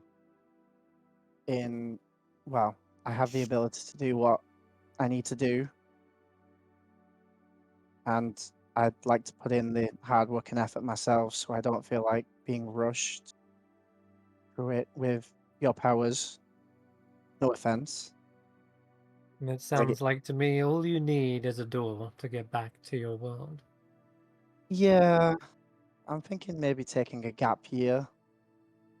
I saw it in your bell jars where I come from and I guess where I end. Sorry about the bell jars, by the way. A little bit destroyed. I'm thinking of going back to my roots, so to speak, for a bit. Indeed, it is seemingly a theme of reflection. I'm going back to mine as well. I Then, wish you all the best. but then after that, big old festival. A festival. Yeah, If you sure. need the assistance of a catering team, fairies, my fairy chefs are more than happy, unless you already have a chef organized. I look to Xaxx. You want to pop by now and then to be a chef? Of course. Well, for in like a year's time or something. In a year's time. In a year's time, you meet back here. Make it 8 years. It's just a good number. Or 3. Tarquin 3 pipes up. 3 years time, we come back here, and within the 8-year plan, festival is up and running. Would you mind taking a letter back? I would like to let my family know that I'm alive and well and where I am. Sure. Thank you. I mean, in 3 years time, when we come back, if you need any help with anything, maybe I can. Fair enough. Absolutely fair enough. I've got the spiraling writing kit still. I can write them a letter tonight when we rest. Oh, that's cool. Falconer, I'm in need of relocating a rather large plant. The beanstalk was never actually a part of the palace. It was something in my apothecary. Hmm. I don't suppose you could, I don't know, take a beanstalk back with you? Like to It to might like, as back to the material plane, where you're from, your grove. oh, that would be an interesting addition to the festival. Faulkner, remember, it is a nice beanstalk, and it was very helpful when it was asked nicely. So, um, Is there a it is there a plant pot that can contain it? Maybe. Once I shrink it down, I can transport it, but it will regrow back to its full size. Um, Ah, ac- just Actually, it putting it depends, out really. there. It might be purely because of its existence here in the Feywild that it got so out of control. Ooh. Okay, that's fine. All right. I'll take Um, good care of it. yeah, you see Zybona sort of hover over to the beanstalk and works her magic to shrink down the beanstalk into a tiny miniature size and pops it in a plant pot for you. And I use my vines to hold it on to myself like a backpack. Full circle, baby. Yeah, full circle indeed. And she turns to you, Xaxx, and says, I have much to repay as well. What is your heart's desire?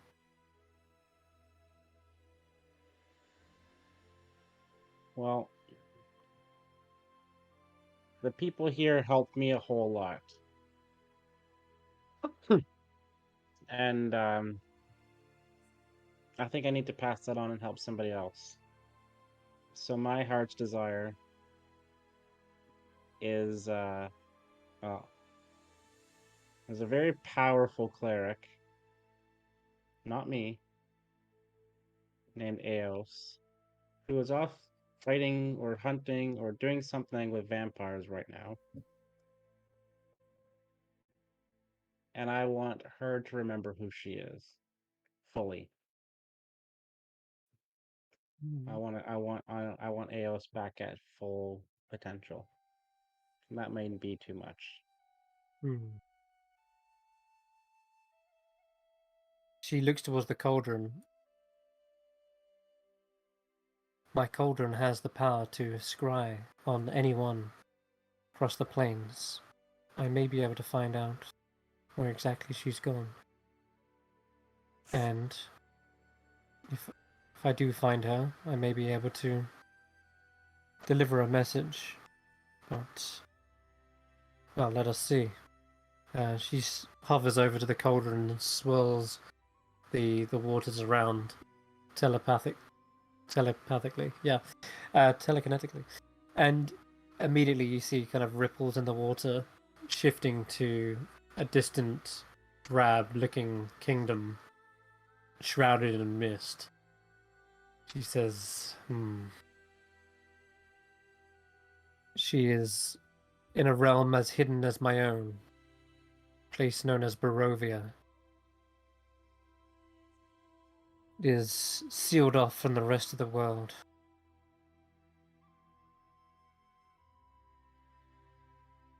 Partly due to a curse that lays over the land. But it seems as though she is making friends already.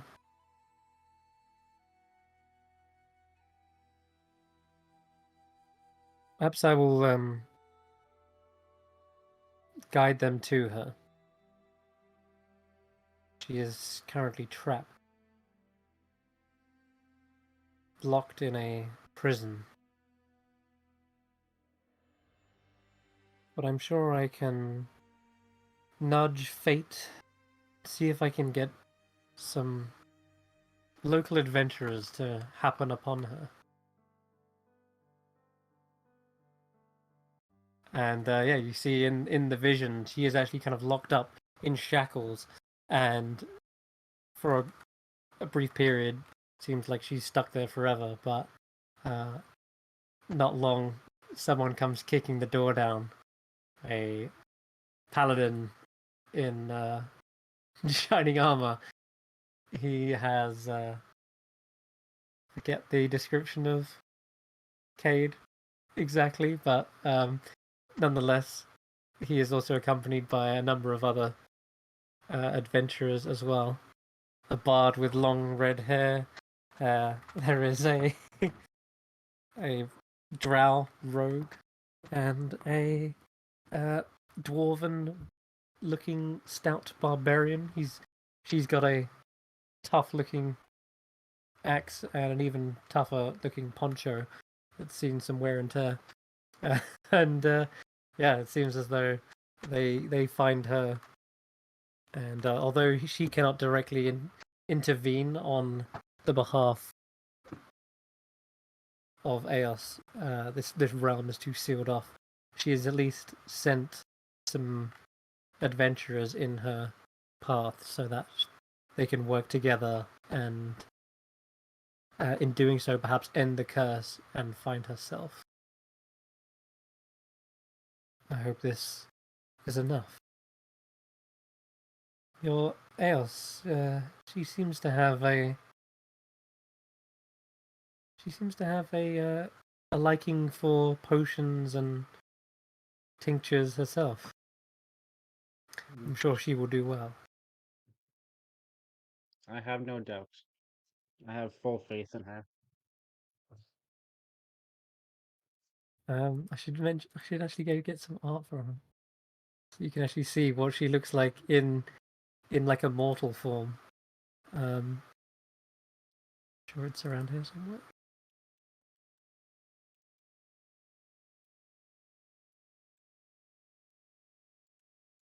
But souls. I'm on episode 3 of that campaign. By Oh the way. wow! Are you actually watching it? That's amazing. Awesome. In that case, you know perhaps the part that I'm actually talking about, where they do actually find Eos all chained up. Which campaign is this? This is Curse Breakers. Yeah, Okay, the because one I'm that watching it's the one that I ran. Witchfinders. Yeah, Witch Hunters, yeah. yeah. Curse Breakers is the one that I ran, which is where the joke of and another thing that shouldn't talk Oh yeah, talks. here we go. That's what they get for attacking the environment so often. Here you go. There's a picture of Eos. At least the first one. She does get different art as the game goes on, drawn by Steph. I can't for the life of me find that right now. Did Steph draw this? No, Steph drew the later images of her, Okay. but this is what she first starts out as. This is like level 1 Eos. Damn. I think if I've got any of the art for that anywhere. I can't find it, yeah. But, well, I'll give it to you later on. You can see her progress. But anyway, yeah, at the moment, she believes she is a cleric of light, it seems. Oh, sorry, life. But she will, I'm sure of it, find her true way, find her true memories of who she really is. It is only a matter of time. Now, is there anything else I can offer you, Xaxx? I know you wish just simply to help others. There's a noble cause.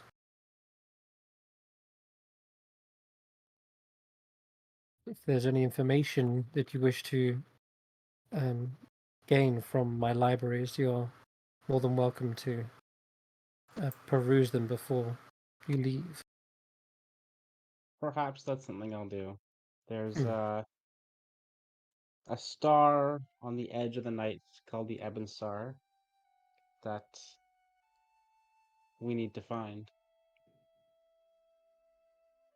and go there. She nods and says, Mazakov. His guide to the Mazakov. galaxies most likely has most of the information you need or require. But be careful. There are many rumors that star is steeped in legend and lore.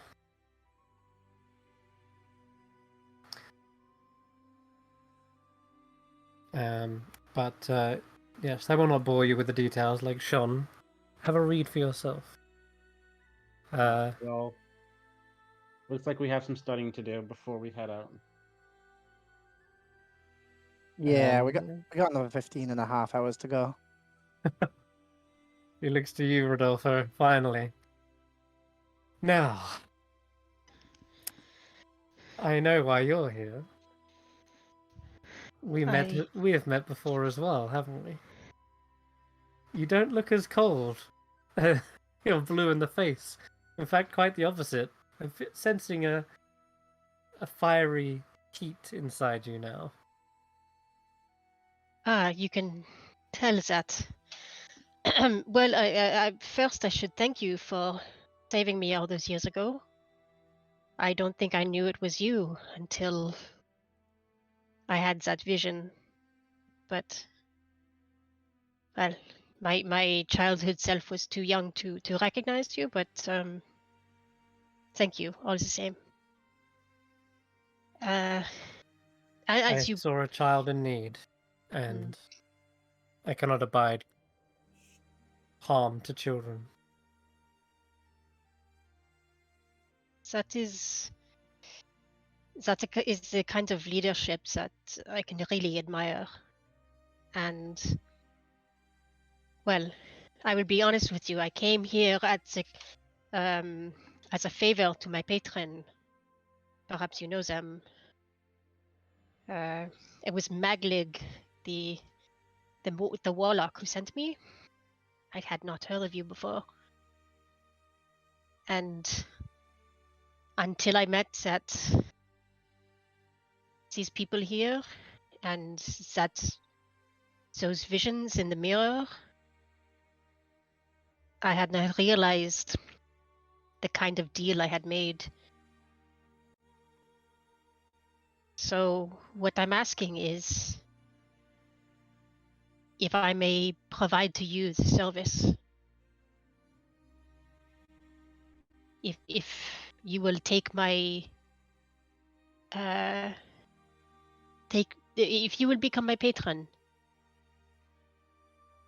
if I can. That is quite the ask. I had not expected. Madrick sent you. And how is the old guy doing? He seems to be enjoying retirement. He is growing pumpkins the size of your house. This is yeah. wonderful. This I am here as a favor to a friend of a friend, perhaps. I do not know the intricacies of the arrangement, but he was the one who passed the message that you were ill, and so here I am. But as you may know, Madrik has his own contacts, and his contact with my patron is the reasons that I have the powers that I do. Unfortunately, I think perhaps I have made a bad deal, See. and so all I wish to do is to... Changing patron is no simple exchange. However, I will do everything in my power to make sure that you are not taken advantage of. I would, of course, repay the debt in whatever way I can. You have already done enough debt paying, Rodolfo. I believe I already witnessed your heart's desire, and, well, Madrik was much the same. He simply wanted a farm that he could retire on and grow his own. And yes, there is a little trick to the size of those pumpkins that I helped him with. Perhaps I can show you the same one. But when you leave here, you should return to Madrik.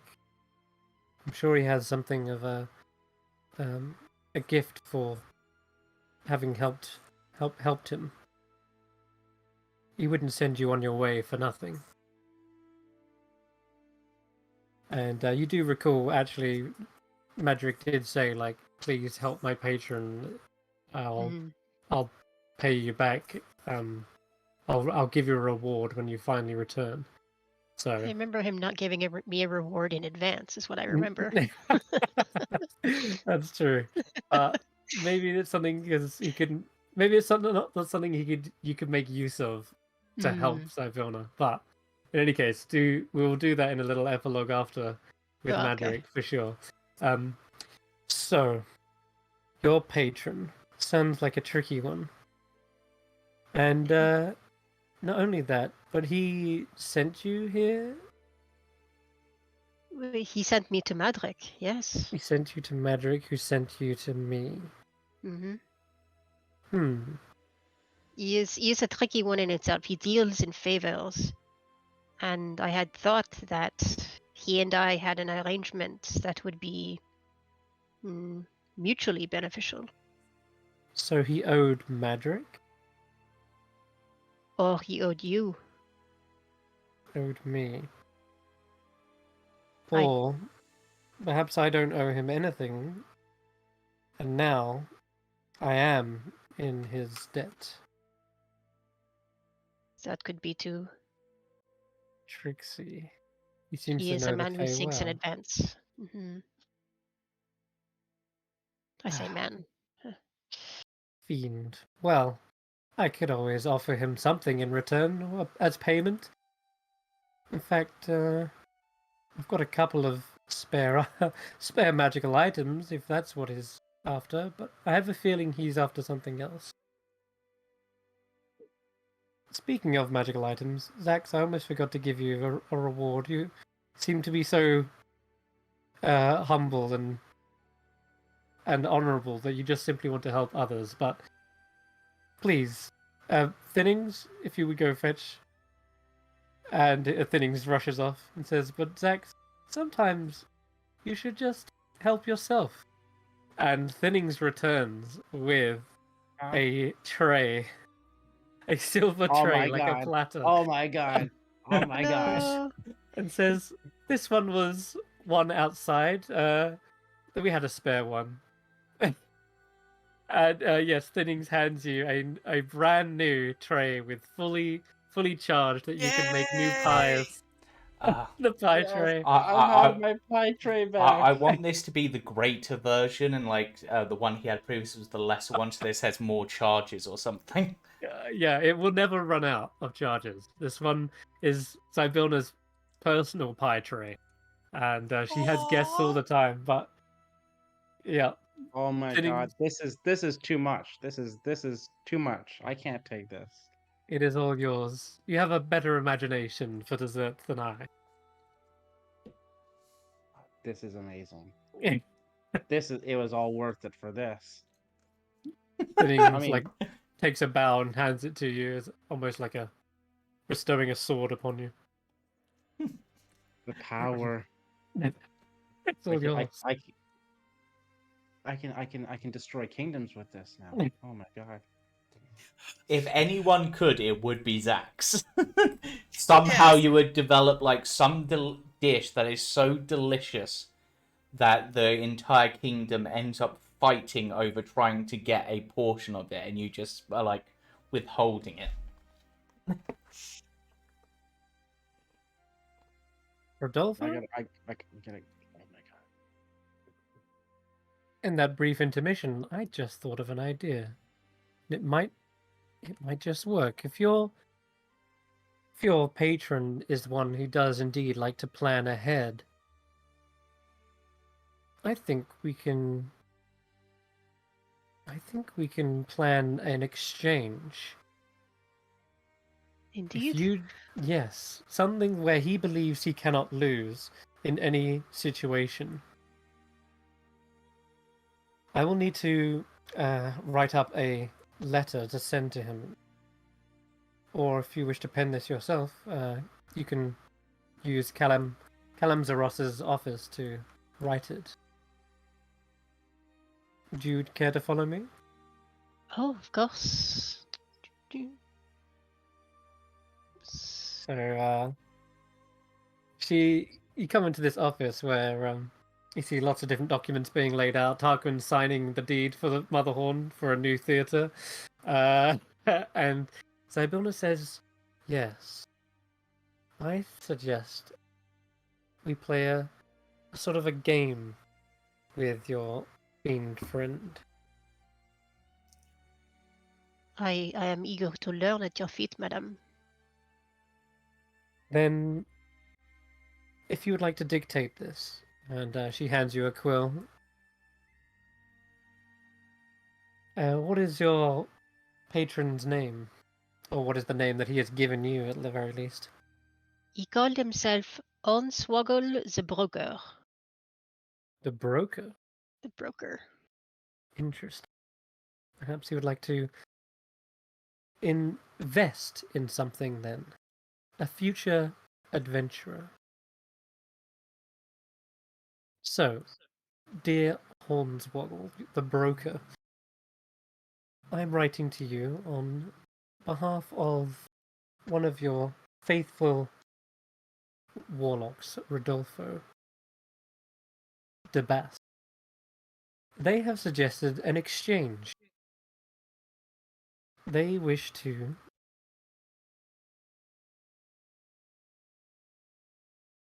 switch their allegiance from yours to mine, but I am no charlatan. I will not steal from you. After all, it is almost as if I am in your debt to begin with. You have sent them here, and they have freed me from my prison. And so, I will give you one better.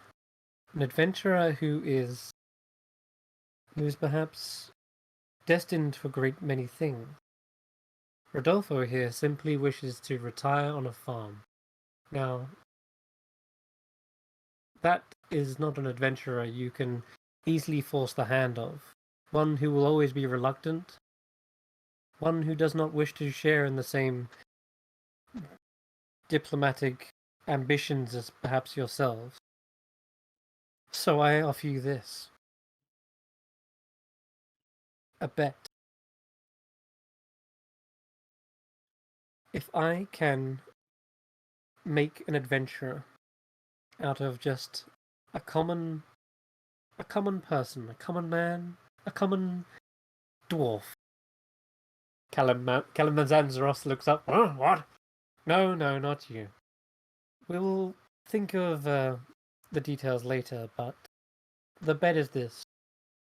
I bet that I can create an adventurer with more potential, more power than you could ever hope for in a partnership. Any more powerful than any warlock that you have under your hand. And if doing so, I'm correct, they are yours to keep in exchange for Rodolfo. If, however, they fail in their task, if they are unsuccessful in becoming a powerful warlock, then Rodolfo remains with you, and I will also be in your debt. And you may ask of any favor that you wish of the Queen of Prismir. How does that sound, Rodolfo? Well, in the meantime, you get to go back to your farm and live out your happy days. But all the while, this adventurer that I will be hand-picking and rearing will be on their own quest. Do you have such a person in mind, my lady? I It I works out well for do. me, but for this person, I don't know. This person needs to be it needs to be unbiased. It'll need to be someone who is simply a common folk who has no real drive in life. They will need to be just simply one that I can shape and mold from the very beginning. So I can't just pick up any old adventurer. This is sort of the part of the bet. If I were Hornswoggle, I would want to choose the person myself. Hmm. Good point. All right. In that case, I'm up to the challenge. Let them pick. They write that in. You can pick of anyone you wish, even the most, even the most reluctant, even the most stubborn of individuals. Are you sure this is what you want to do? We need to You think. might He have needs you to might think end up that he's owing going to them a win. favor. Yes, Precisely. it sounds like he's going to. That's the Well, point. He's going to think that by just having an investment, just by waiting a little bit. Don't forget, he's all about playing the long game. So this if is he true. believes that he will not only win this, but also have you back and my favor, and perhaps even another warlock under his thumb, then he wins thrice over. And he might pick someone who is incredibly useless. They might pick the most worthless individual so that they could ultimately fail, and inevitably fail, rather. But he doesn't know me. He doesn't know that I can see the potential in people, and I can bring out the best in them as well. So whilst they may seem useless and flailing around like a fool, I will be guiding them, and I will be helping them. I will not give up this endeavor. You can have my word on that. I can only be in awe of your confidence. Of course, I agree. This is a fantastic deal for me. Either way, I get to live in peace for many years. Yes, And if I fail, just consider it a holiday. well, But I won't fail. I I'm sure that you will not. And I can only convey my sincere gratitude and well, in the meantime, while the bet is going on, I would consider it a blessing to be considered under your servitude. You will be under no one's servitude. I will be helping you out if you need any help, but until the deal is done, you'll sort of be in a sort of you'll be a free man, Rodolfo. If you are sure, then yes. We better add some small print that he is not allowed to interfere with your life in any way until until the bet has reached its conclusion. Quite. Yes. Calamanzaros, could you just fill out the finer little details in the small print? We know how these fiends work. I've done many pacts and deals with devils in the past. In fact, you came to the right Fae if you want to make a deal with a devil. But let's not bring in my past. I don't want to talk about that. And so, yeah, this is all penned out, fully signed, and yeah, and ready to send off to your patron. All right. I tucked the letter into my jacket for the next time I meet my patron, All right. whenever that will be. You contact your patron via familiars, dreams, or actually in Dreams. person? Via dreams. Dreams. Yes. In that case, there is a way to deliver a letter via dreams. I assume I just dreams that I am wearing my clothes. With the letter in it? No? Well, I've never done this before. I might be able to help you get the letter directly into the dream. Ooh. But if you want a fast, expedient delivery, yes. In fact, Yes. we'll call in a favor from Queen Una. I'm heading that way. Yes, yes, you are. Let's head back to the palace room. And Tarquin, your deeds are all signed, and Zybiona, while she's here, also signs it over. And the Mother Horn is all yours, Tarquin. I expect great things from the plays. Cannot wait to hear the opening play. You will invite. Of course. You would be a guest of honor. Wonderful.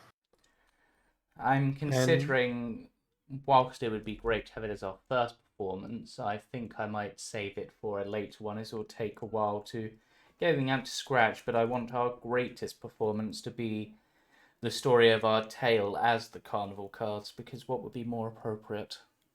A retelling of the Saviors of Prisma, indeed. Yes, I very much look forward to seeing how the audience react to the scene where I sit in a chair for 4 hours and just talk. Let's Oh no. let's maybe do that part on the break. Yes. Or have a quickling say it. Possibly. Speaking of quicklings, April's here. She's looking at the narwhal, kind of awkwardly. Oh, April, I'm afraid your mother is like a fish out of water at the moment. April, what is your heart's desire? Well, I'm kind of worried about the mother, but also she's done some terrible things. But I also don't really want you to kill her, but I know she's going to be punished. And as she does little widdershins around the narwhal, who then suddenly sneezes. How long are they like that for? Not much longer. Oh, okay. What do you plan on doing with them? Well, there's been a great deal of strife and struggle. I was simply going to exile them back with their sisters. Let them fear the day that I do send the witch hunters or the carnival cards after them. So you're gonna let them go? Perhaps for now. Perhaps it is not my position to judge them. After all, it's these adventurers who saw the damage that they wrought the most. They saw them firsthand.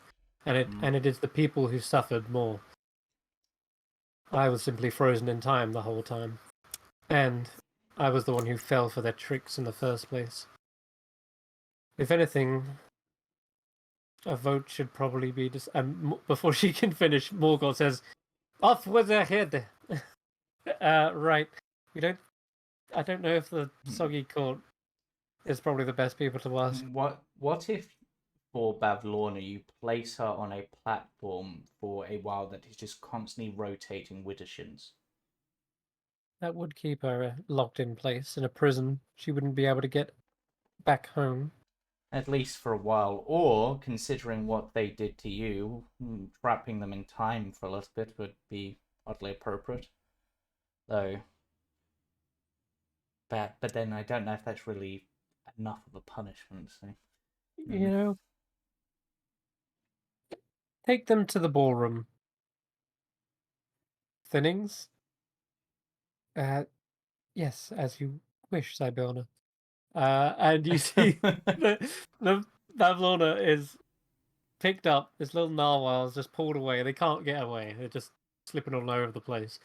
And they're placed into the ballroom where all the crystal statues circle around endlessly, anti-clockwise as well. They do go Widdershins, and the Thinnings just simply taps the harpsichord, and it immediately starts playing. And all the statues begin to rotate, and Zybylna's 1 hour concentration on polymorph does wear off at this point, and she comes to, realizing she is completely surrounded by like dozens of statues going Widdershins. And you just hear a distant sneezing in the in the halls of the palace. Yep, she'll be stunned there for a while until I figure out what to do with her. But April, is there anything else I can do for you? And she says, yeah, there's my friend over there. I wonder if you could help her. She raises an eyebrow suddenly and looks around. And the spider horse. She says, "Whatever do you mean, April?" Is that the horse with legs? Did that get turned into a spider? She hovers over, and anyone else who wants to accompany her can. This is the creature you felled, isn't it, Morgoth? Had anyone else in the carnival cards seen this thing before? Does anyone recognize it? I've seen bits of it.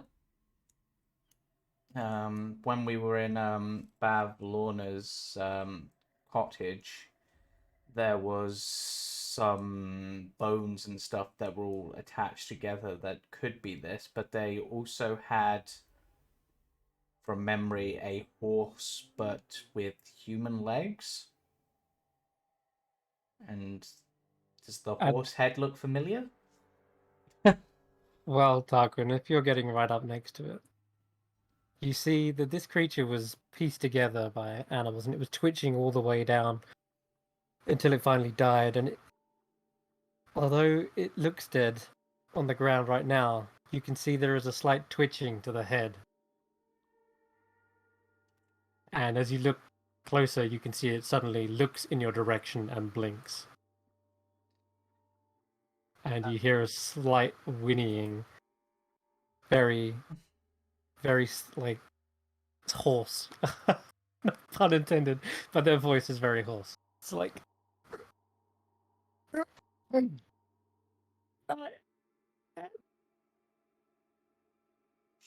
it just speak?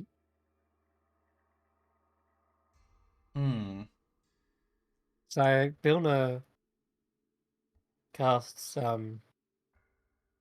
comprehend languages, and then casts tongues on the creature, so that basically anyone can understand it.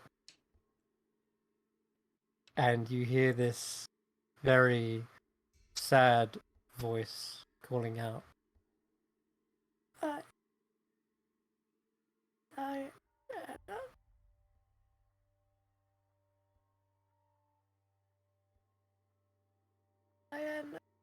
Diana.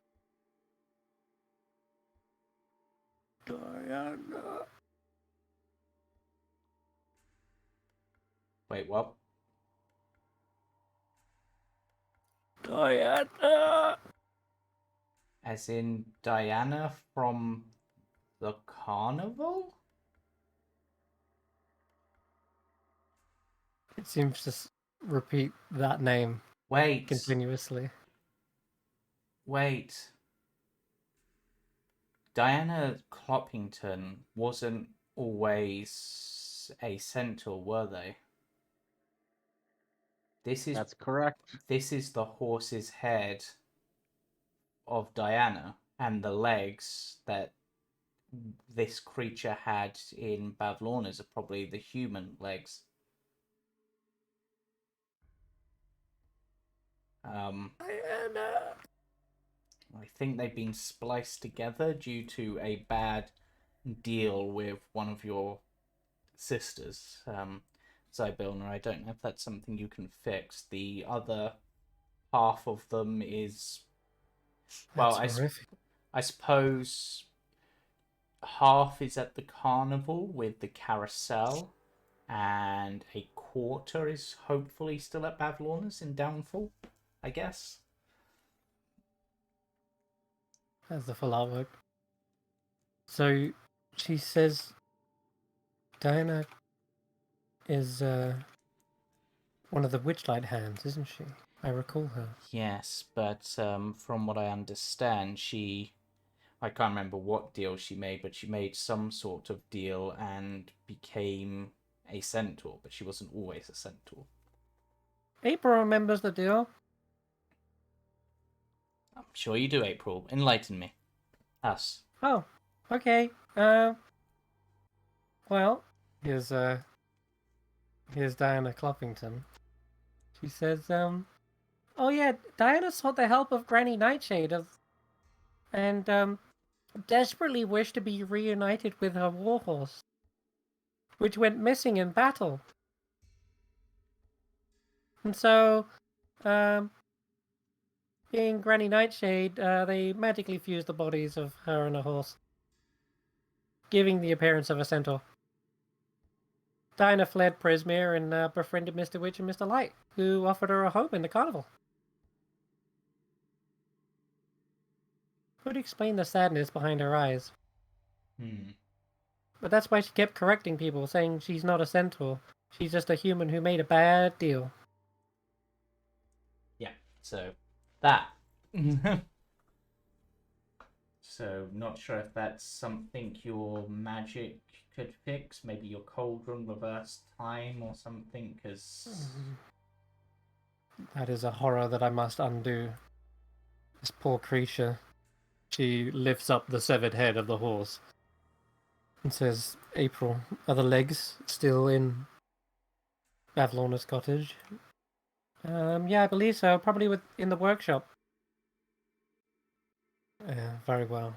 I'll see to this immediately. And she immediately teleports away and disappears for but a moment.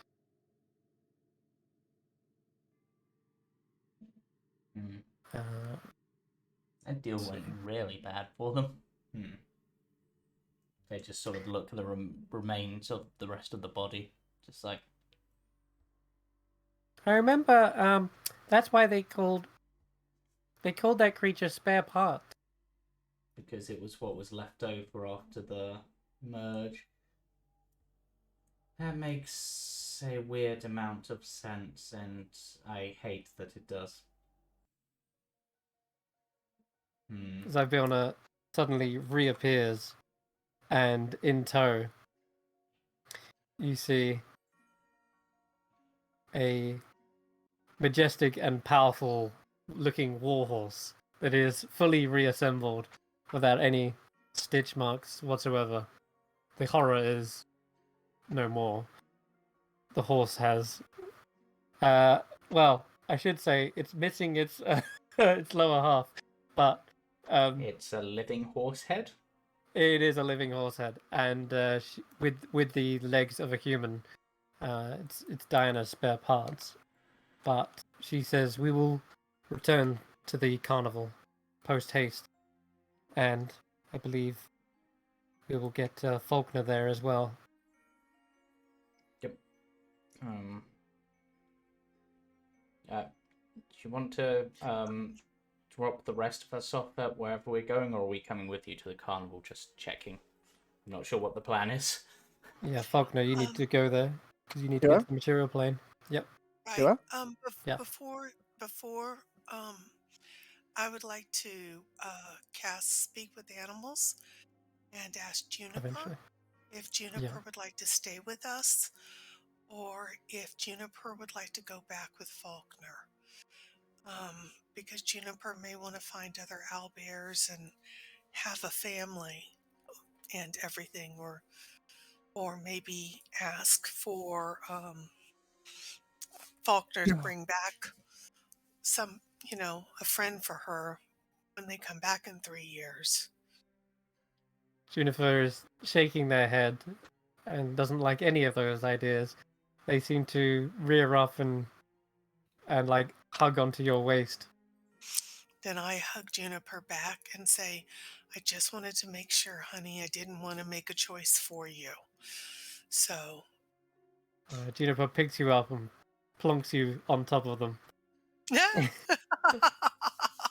It seems, as Ivona says, it seems you two are now inseparable. I think we always have been. It's just, I just wanted Juniper to be happy. She looks very happy by your side. But perhaps she does need a bit more food. Thinnings, what have we got left in the kitchen?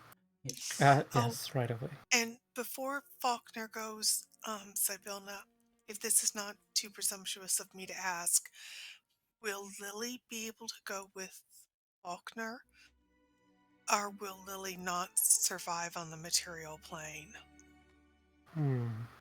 Wait, no. I know they've become friends, but I don't know if Lily wants to stay here, if Lily wants to go with Faulkner. But we don't even know if she can go with Faulkner and still be herself. Yeah, I've turned Lily from being a doll of wanting those around her dead into a good doll. It just makes jokes Right. about people being dead. Right. But does she want to go with you back to the material plane? And if she does, will she be able to do so, or will she lose everything that makes her her? Will she become just a doll instead of a living doll? You asking Sibylna? Yes. Well, I suppose we should ask Lily what she wants to do first. Do you wish to stay with Faulkner? Lily says, well, the only reason I was with Faulkner was because I was waiting for them to fall asleep so I could slit their throat. But it seems elves don't need to sleep. So that's off the table. Oh. I thought we were Oh friends. dear. I was waiting for you to go unconscious or something, but you got eaten by the creature and I couldn't get to you to finish you off. I thought you conformed, like you became a good doll. I am good, Faulkner. Good at murdering. Oh. Faulkner, maybe Lily should stay here with us. I didn't realize Lily still felt this way. Oh. Okay. I'm just kidding, Faulkner. I swear, I think it's some sort of leftover part of me is like pincushion. I think I'm made of pieces of pincushion. Maybe I need to go on my own quest to figure out who I truly am, and maybe replace those pieces with good pieces. Right, who's rolling up an Icewind Dale character as a little doll? Though I have to admit, playing like a creepy doll character in a Gehenna campaign would be really interesting. I want to go back to the dollhouse and find out who I am. Okay, I can help you with that. I can definitely help Oh. you. Oh, there you go. I guess I give Lily a pat on the head. I'm just like, I'm gonna miss And your dark humor, and I hand her off to Tanwen. and I'm gonna miss there is watching you whilst you meditate, waiting for the opportune moment to strike. Yeah, that humor. and Zybilna, there's one other thing we need to tie up. Knox, for a brief time, fell in love with the cat. Oh And yeah. I don't know if we can give her the cat, but when they go back, could you see to it that the cat distribution system brings them a kitten? Maybe nudge it a little bit to make sure that a little kitten shows up that's all theirs and that loves them completely. Yeah, it was an undead cat stitched together. Yep. Where is Soapig? That is the question. That'll be found out in the epilogue. But don't worry, Faulkner. I'm sure it'll be wrapped up eventually. But yes, Lily, before she is heading off, she says, "The opportune moment to strike has come," and she leaps onto your back, and before you feel like a stabbing sensation, you actually feel a little tight hug around your neck. Aww, death by strangulation. That's what I always wanted. You're not sure if she is trying to strangle or hug you, but the sentiment's there. And then she jumps back off, and then sidles over to Samantha. What are you looking at? Cat got your tongue? Samantha will reply, I'm looking at somebody who's making somebody else very happy. Oh, if you think about it, I've gone from being stalked to being stalked. Oh my god, Damn it. beautiful. That was all good. All right.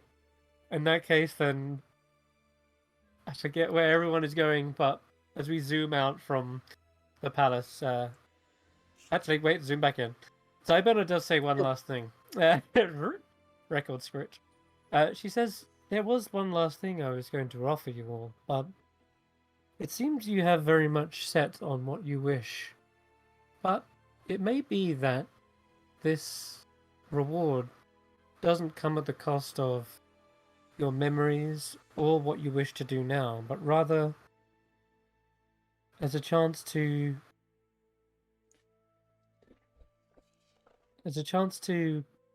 experience that which was taken away from you. A chance to live out your childhood without feeling like something was missing.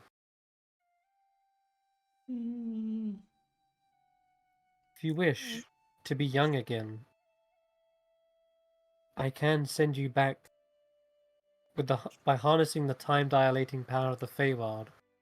I could send you back to the Carnival as children to live your lives over without having suffered the terrible losses that brought you to Prismere in the first place. But we needn't erase your memories. This is simply an option to live out 8 years together as friends instead of those memories of being alone. It's almost like an alternate reality, but you would still find your way back here. You would still find me trapped in time, and the events that took place here in Prismere would likely still unfold. I cannot alter time. That's more like Tarek's domain. But rather, I can simply just give you back 8 years of your childhood. I'll be honest, everything that I went through made me who I am today. And I'm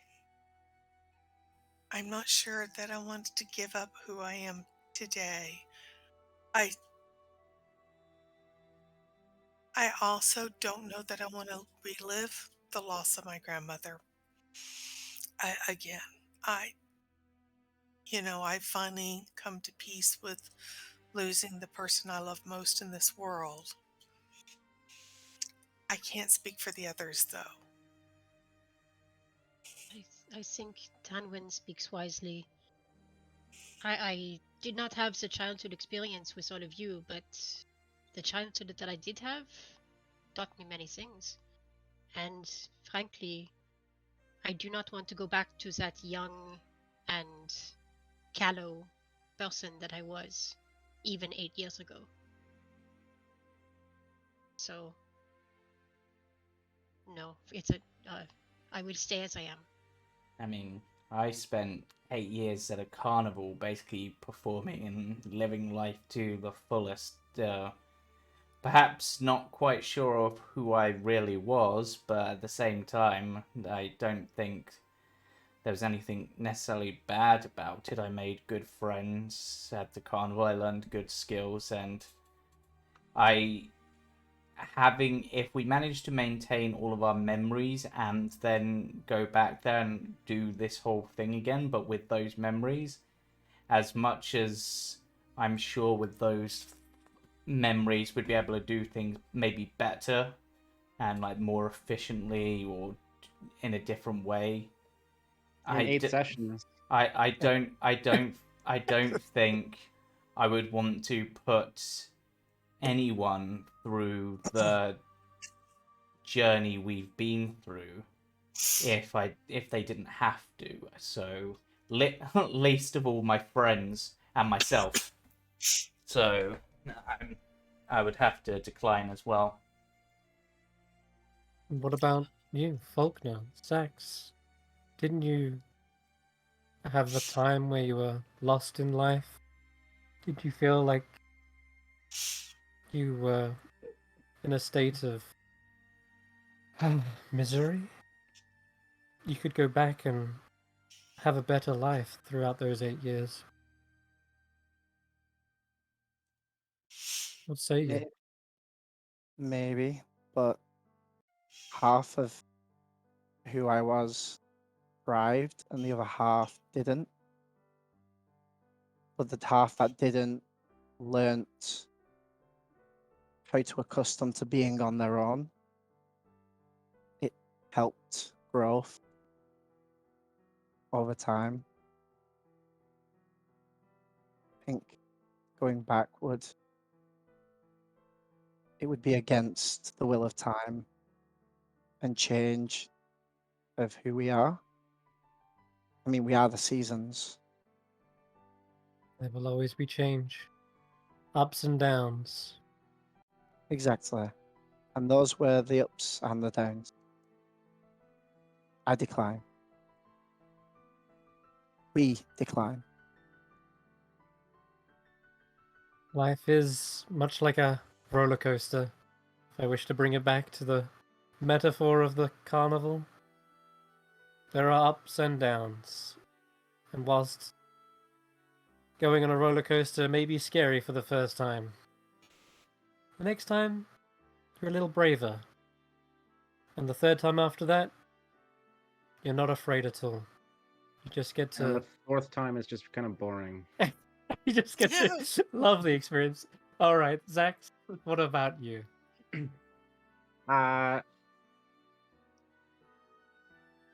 Suppose the It'd be offer isn't interesting. sorry, I suppose the offer isn't enticing if everyone's not there with you. No, but I'm torn on this one because it would.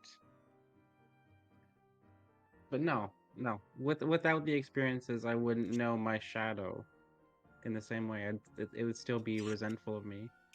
And you're asking me to literally lock up my mother in her prison again. And I won't do that. 8 years is nothing to me. I've lived a long time and I have a lot longer to go. So Seems I will also decline.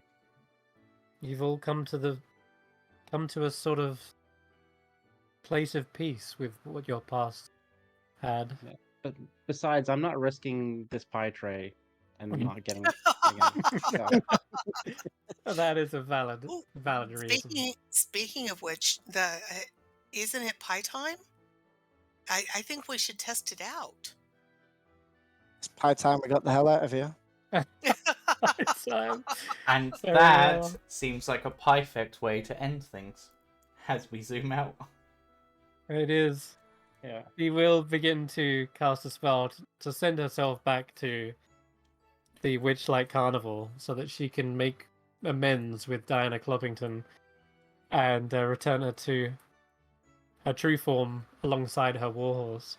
But everyone else is free to go wherever they wish. Xaxx, you enter into the library and begin finishing the book on Mazakoth's Ebon Star. And, well, let me tell you, it is quite the omen, as your shadow puts it. Without trying to spoil too much, because, believe it or not, some of it even ties into the next adventure, Rime of the Frostmaid. Like shit, you know, it's there. All people know is that Yes. there was a. All people know is that he gets +2 to wisdom when he finishes it. Well, you get to pick a skill as well. Do you want to become a proficient in Arcana, in Nature, or I believe that's Oh, your jeez. choice. Really? Okay. It's Hold not the +2 wisdom one. That's a different book. I just get a proficiency in a skill of my choice. In like an intelligence based skill. Intelligence-based skill. Yeah. I believe so. Let me check. Mazakoth? Considering what you're doing, investigation could be a good one. Yeah, your choice, sorry, of Arcana, Deception, History, or Insight, or Intimidation, or Survival. The manual then loses its magic, but regains it in a century. So it's not just Right, intelligence. It's what was it again? History. Yeah, if you see, it's actually in the items, but I'll copy and paste it there. Oh, is it there? Okay. It's in the items under Mazakoth, Guide to the Galaxies.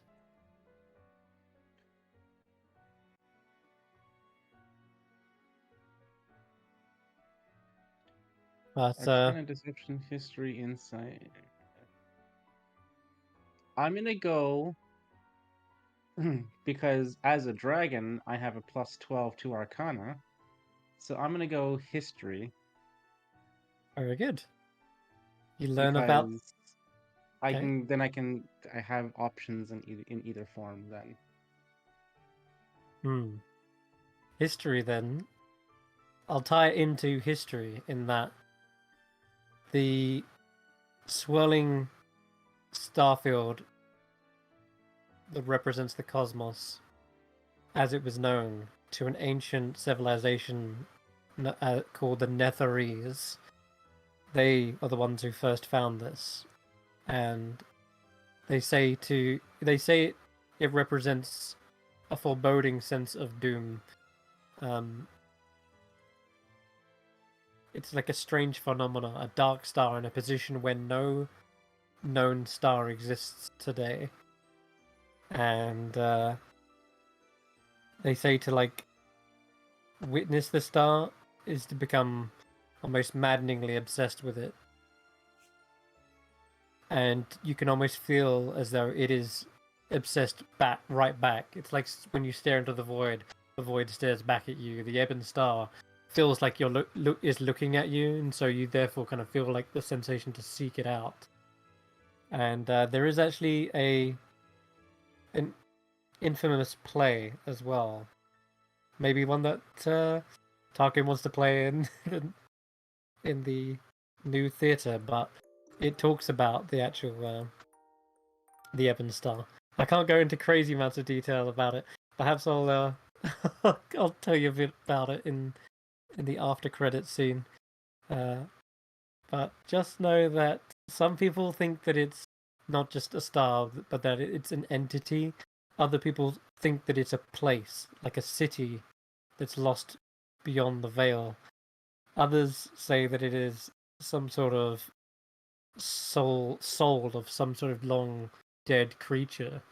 But there are many rumors, many theories surrounding it. But whatever happens, once you start down the tale of trying to find what it is and where it is, it is unlikely that you are to quit. It is like something that just absorbs your whole being and your whole purpose. And people who go out looking for it often don't return. And by often I mean no one has ever returned who has set out to find the Ebon Star. So Well, it's a good thing I'm not looking for the Ebon Star. I'm looking for my dad. that might well be the trick in overcoming such an unfortunate fate. Yes.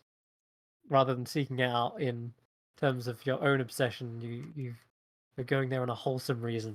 Perhaps that wholesomeness can protect you the same way that the hobbits are protected from the ring. But yeah, I like that kind of idea. So, but yeah, moving right along. The Ebon Star is a creepy one. So yeah, you go off into the library to figure out where to go and where to start your search. Yep. Tanwen. And we get and we also got to find Eggy at some point because I promised Xaxx yes. we'd take a look into Eggy. Absolutely.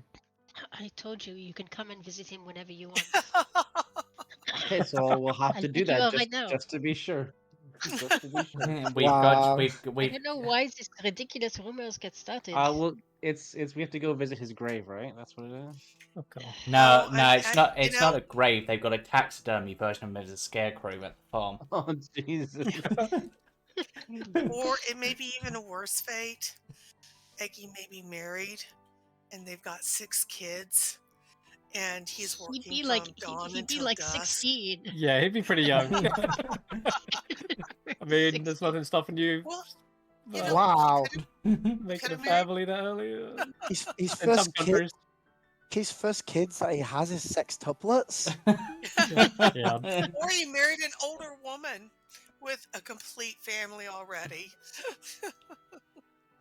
Another news, the coach is ready for your departure, Tanwen. Zybilna actually gives you a glass key, and that's why you couldn't actually get into the coach. It was actually inside on the seat. The only way to get the key is by teleporting in, grabbing the key, and then opening it. But when you use the key, it makes the glass Pegasus come to life, and they immediately flap their wings. The doors are open, and you soar out into the sky. Don't know how Juniper fit in there, but Yeah, I was gonna say I'm not Pixie sure dust. Juniper can fit in there along with Morgott, but I think honestly Tanwin would offer it to Tarquin since he wants to open the theater.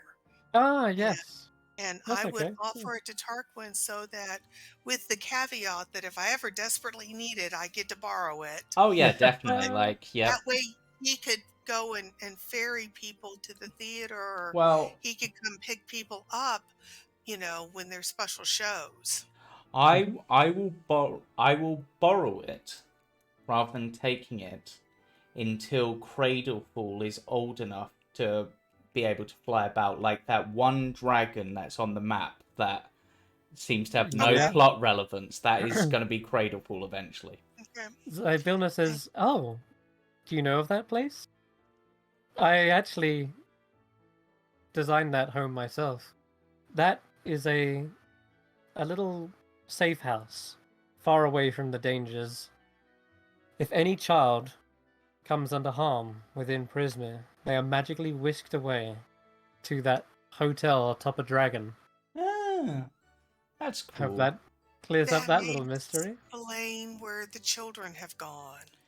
Yes. There's children that their families are desperately missing them.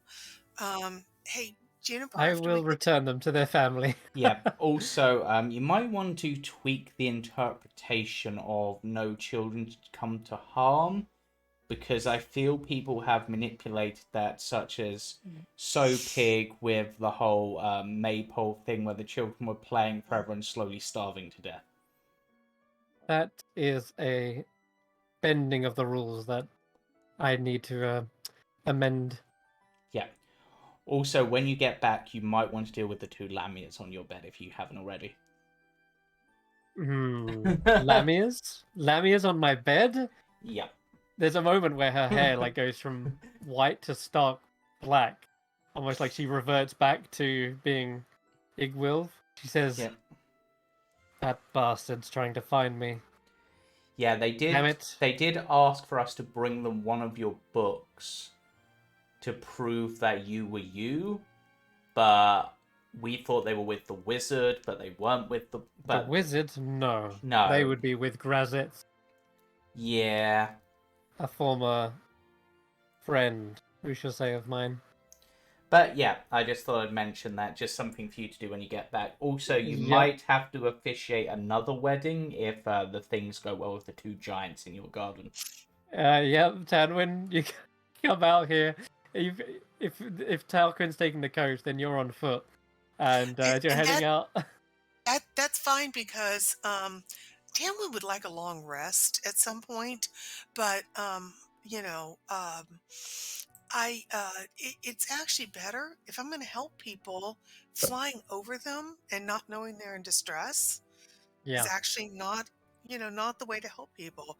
Getting makes down on the sense. ground and making my way back to Loom Lurch and Make a moment. and checking on all the people along the way and helping where Juniper and I can help Absolutely. is the way to help. But yeah, Tanwen wants a long rest and a boot, or at least 2 matching boots if possible, because the thing ate her boot.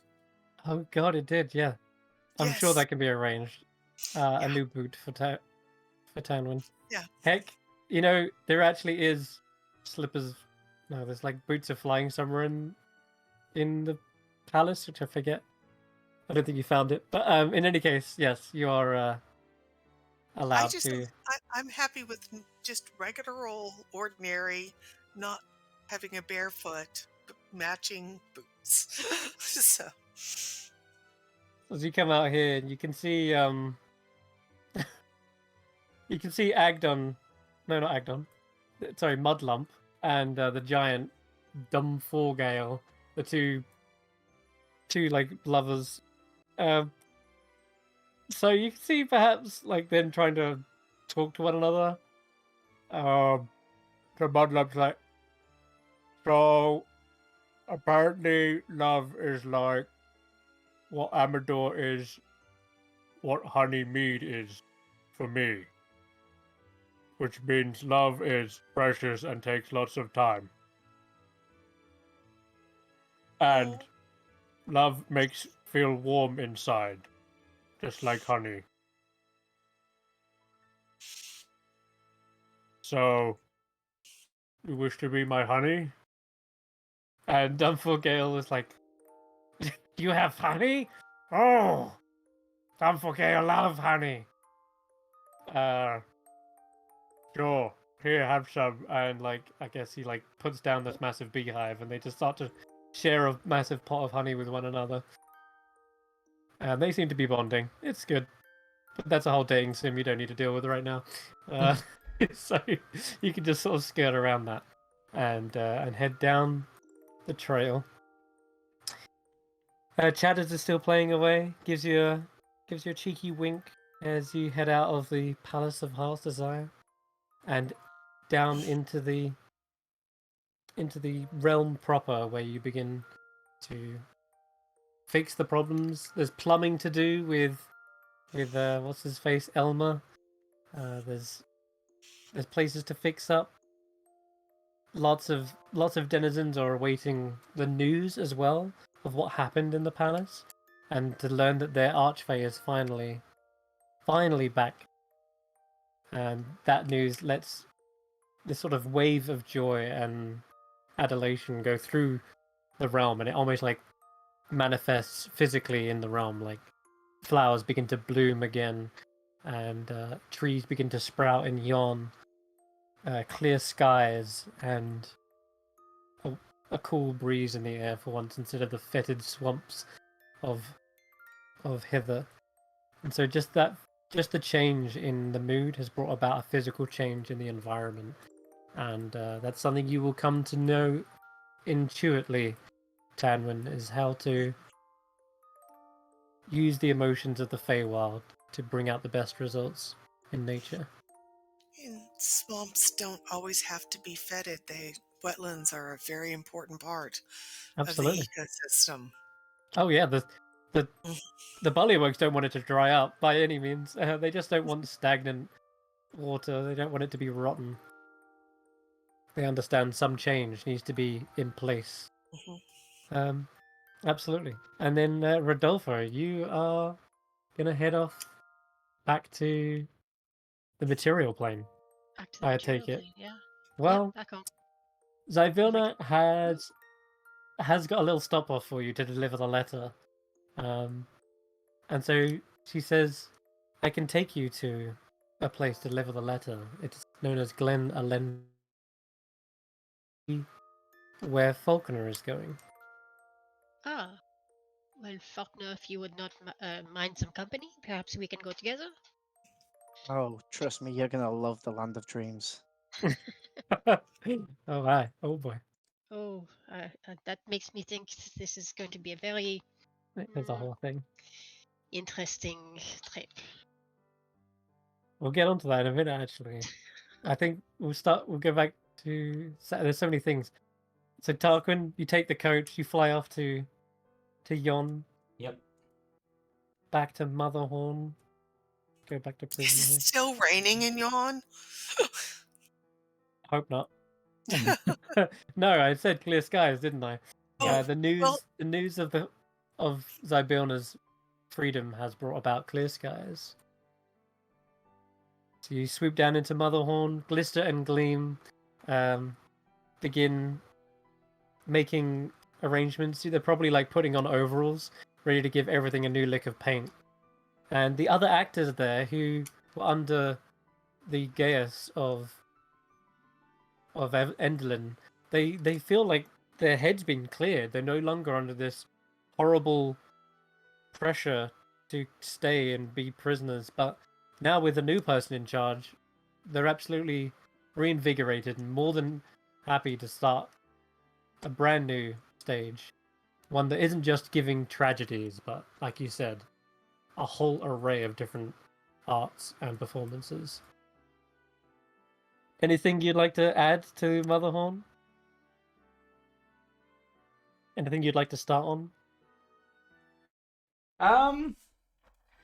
Well, I suppose firstly just I mean we already dismantled the Alright. Ori, so probably tidying up and getting rid of the very creepy dolls in her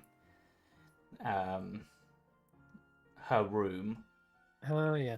Let's go visit. Let's go on a little tour of Yon.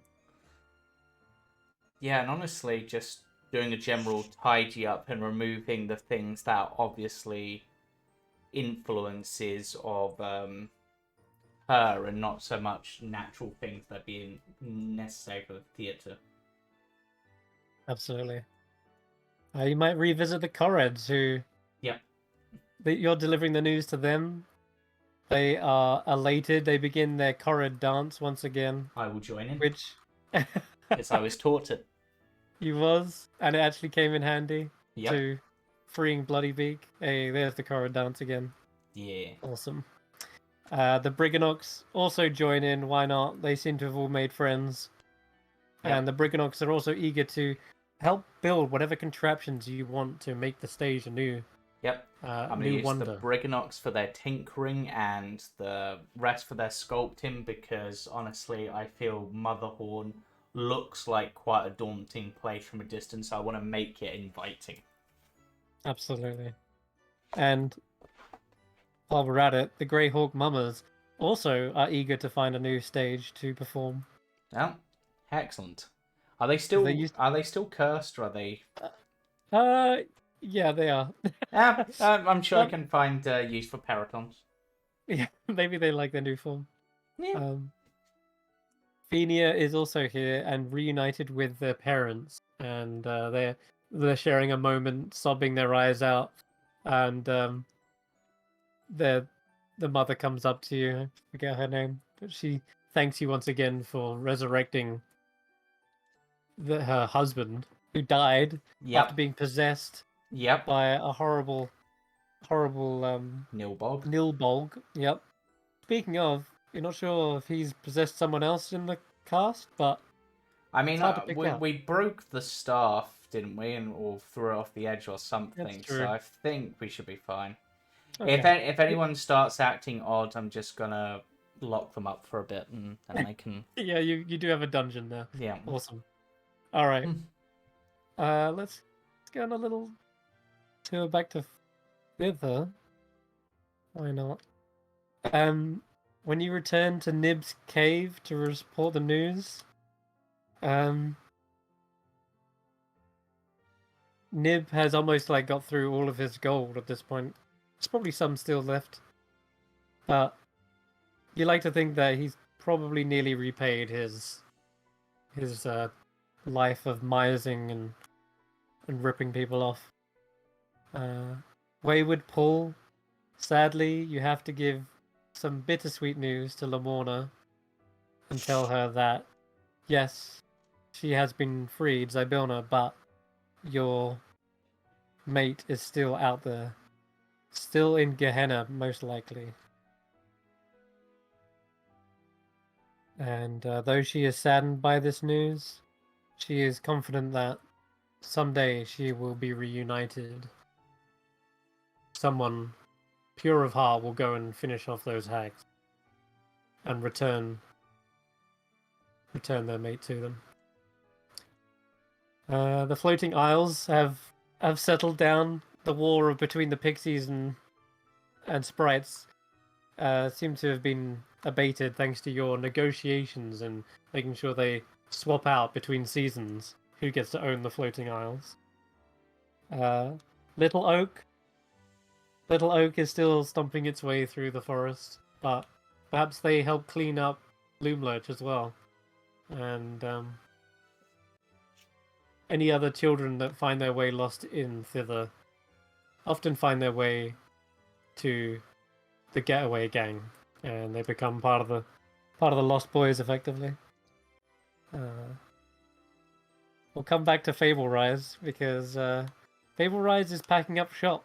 The entrance to it is being slowly pulled away from Prisma. And who knows where they're going to next, but we'll get onto that right later. Don't let me forget. Because there's a little epilogue for Fable Rise. But you can only imagine that what's his name? Will of the Feywild and so many names. And Wendy are having Wendy? Yeah, they're living their best life. And Red, Big Red is has come around to not being such a big ass. So where's Downfall? No, Loomlurch. Hither, that's the one. There we go. Yes, hither you can find the inn. In fact, the Wandering Inn with Sue Harabrax is indeed wandering, finally, from realm to realm. No longer held back by the mist, she's free to go between the shards of Prisma. And she's always welcoming, and she offers you free bed and board whenever you go there, Tanwen. Excellent. Well, thank you, Sue. That is wonderful. I truly appreciate it. Yeah. She always asks about how Xaxx is doing and the rest of your gang. I would happily sit by the fire and tell her tales for hours that evening. And, in between her serving the other customers, and just let her know everything that's happened on our journeys. I like to think the first time you go back into the inn, there's a little celebration going on.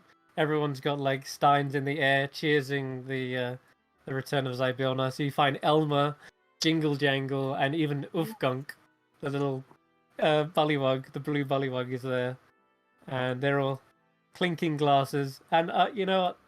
There's even a few brigands. Most notably, the one you helped. What's his name? Fyro? Yeah, Fyro. Mhm. He's turned a new leaf, and Agdong Longscarf is no longer He's no longer feared by the rest of the denizens, but instead he's there helping the restoration. He's under your charge, after all. So Yes. So we'll have to have a long conversation later on about what needs to be done and how we're going to accomplish restoring all the lands back. So and Morgoth I think should be celebrated as well. So if I'm there and Juniper's there, then Morgoth should also have a glass raised to her. absolutely. With And me gently joking, hey, you still don't want to be king or queen of the Bollywogs? no. You see what the lines of heads? In fact, we need to get rid of these heads. They are just an eyesore. I am happy to be at your side as either bodyguard or as an advisor. Or But, friend? Friend. Aye, that I could do. Sorry. The Gimli came out of me. She says, "Oui, mon ami," and she gives you a pat on the back. All right. You know what? Let's stop off in Loomlurch because I just remembered there's something there. Love this little tour around. It's Gabitha and Tanwen has to fight her all on her own. Hang on, let me take a long rest. Give me 1 second. I mean, with just one of the hags, I think we maybe. No. Actually, this is the top-down map. Whoops. Let's try the other one. So when you enter into Loomlurch, the goblins have got curious enough to sort of wander in and figure out what's going on. All the tin soldiers seem to be stuck, just frozen. But there is someone here who wanders the lonely interior. And you bump into them, no doubt, Tanwen. You bump into Sopig. Hey. She seems Hello. she's not wearing her pig mask. She's kind of got it off to the side of her head, so you can actually see her face for once. And she kind of gets startled and was like, ah! And she turns around, and in her arms, with the front paws sort of drooping over her crisscrossed arms, is Gloom. Gloom. Yeah, it's Gloom. The little cat, the stuffed cat who was stitched together. Gloom. It is Gloom. Glom. Gloom. Thank you. So many names. Glom. She said, "Oh, I didn't expect you to be back. Where's Mum? Everybody is Where's Granny?" I'm not sure that Granny is going to come back. There's been a change in leadership again, and we are setting about to restore the lands and the peoples to their former glory and happiness. And there's room in this land for people who want to do good and want to spread happiness and joy and healing. And is that something you'd be interested in? Well, I came back here because I thought I could make Granny happy by giving her this pet. It was How about that, Gloam is now your responsibility to take care of. You make Gloam happy and let Gloam make you happy. look expression. Oh yeah, his so big, by the way, without her mask. Put it in the chat. She's like, well, I was only gonna bring her back here so that she could be used against her sisters. But maybe without Granny here, I guess. There's no one else to look up to. There are a ton of people to look up to, but I think we need to teach you how to look up to yourself and how to understand that you're a valued person and that you can make yourself happy. So I think that we should start with that. So, what makes you really, really, really happy? That's just a so pig thing.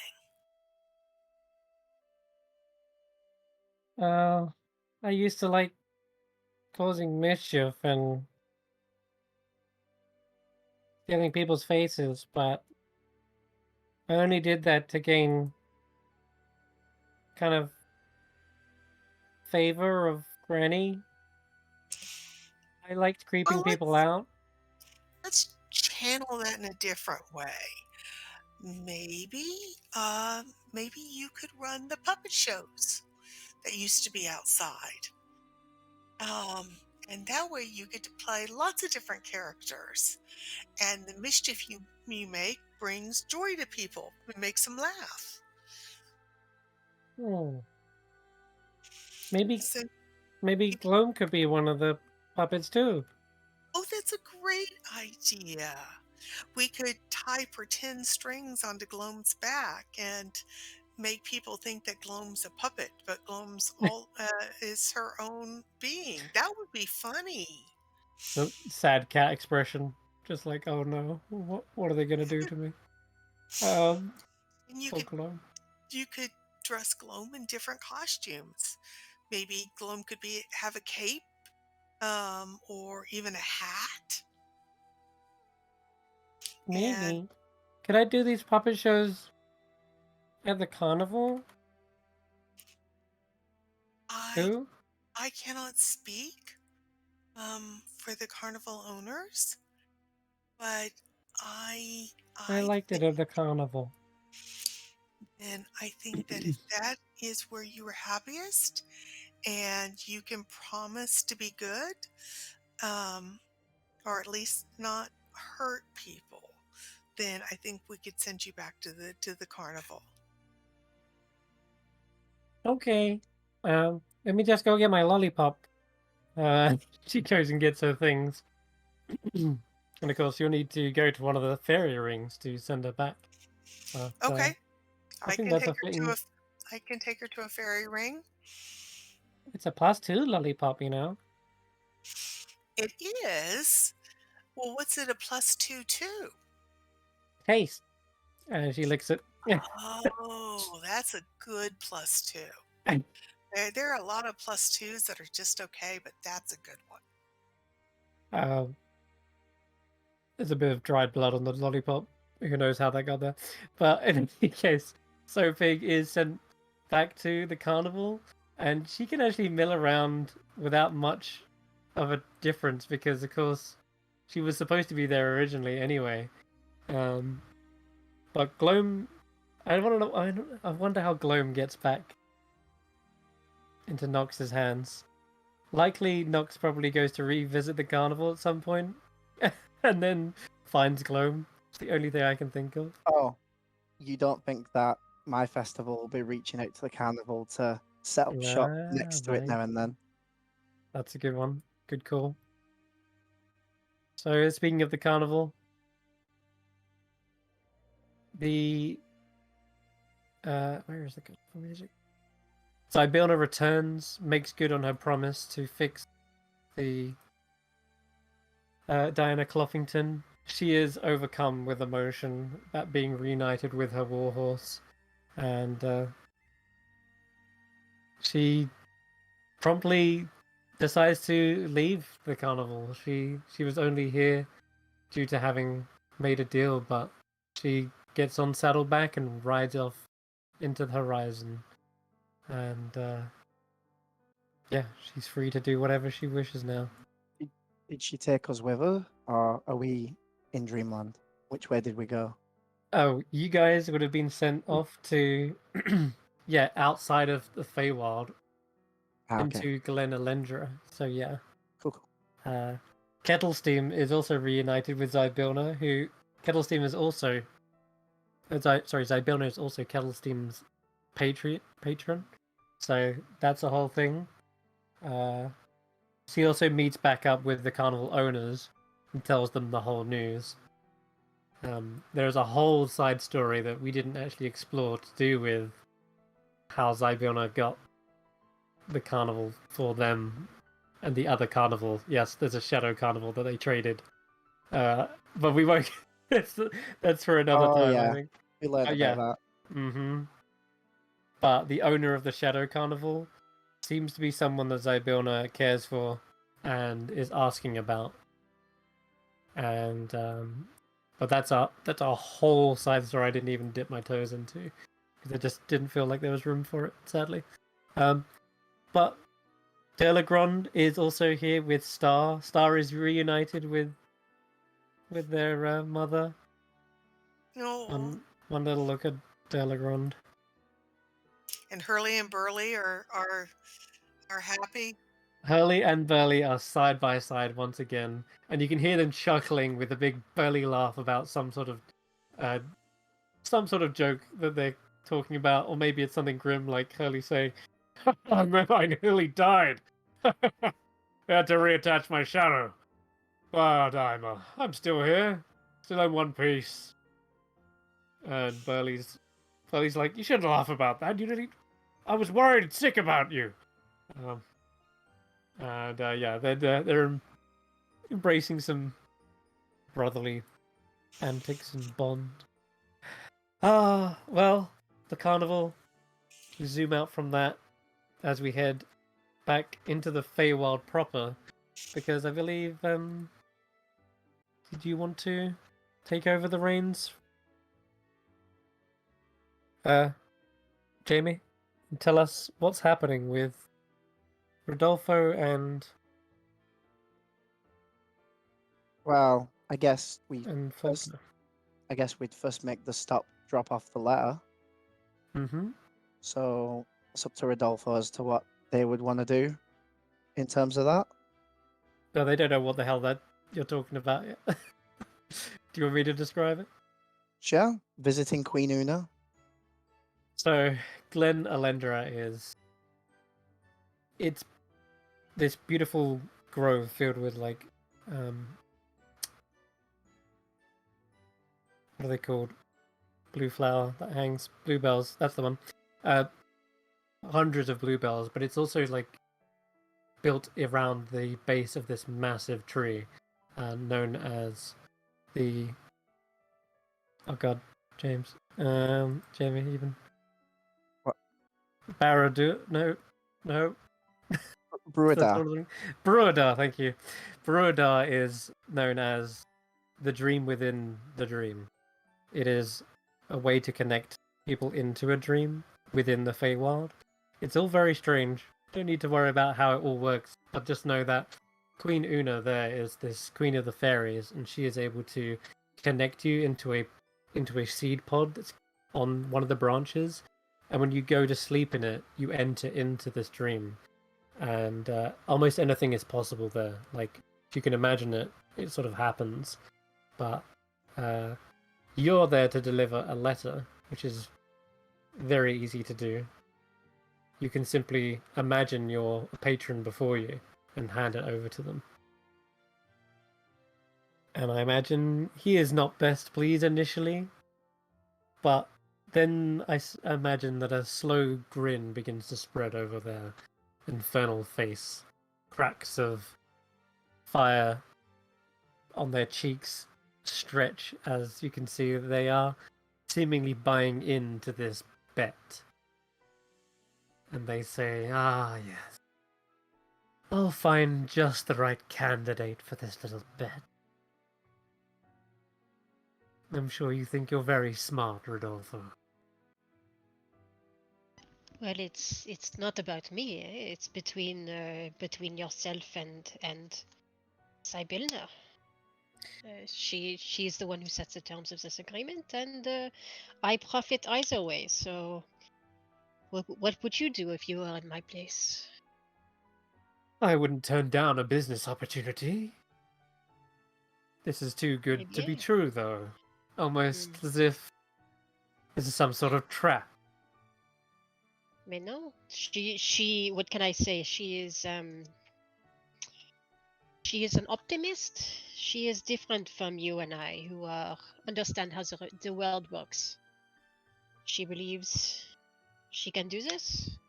She is willing to risk considerable favor in order to do it. For me, Optimism. I get the vacation either way. I don't care. Only you know what you are capable of. So, do you feel you can compete against this fairy or no? Pete, don't make this some sort of pitting us against each other. And besides, optimism doesn't win. It's all about strategy. Crunching the numbers. We need to figure out just what the fine print really says here. And he does seem to be like going through it with a magnifying glass, like, Yep. Well, my ex-patron, you know, I wish I could wish you luck, but that would be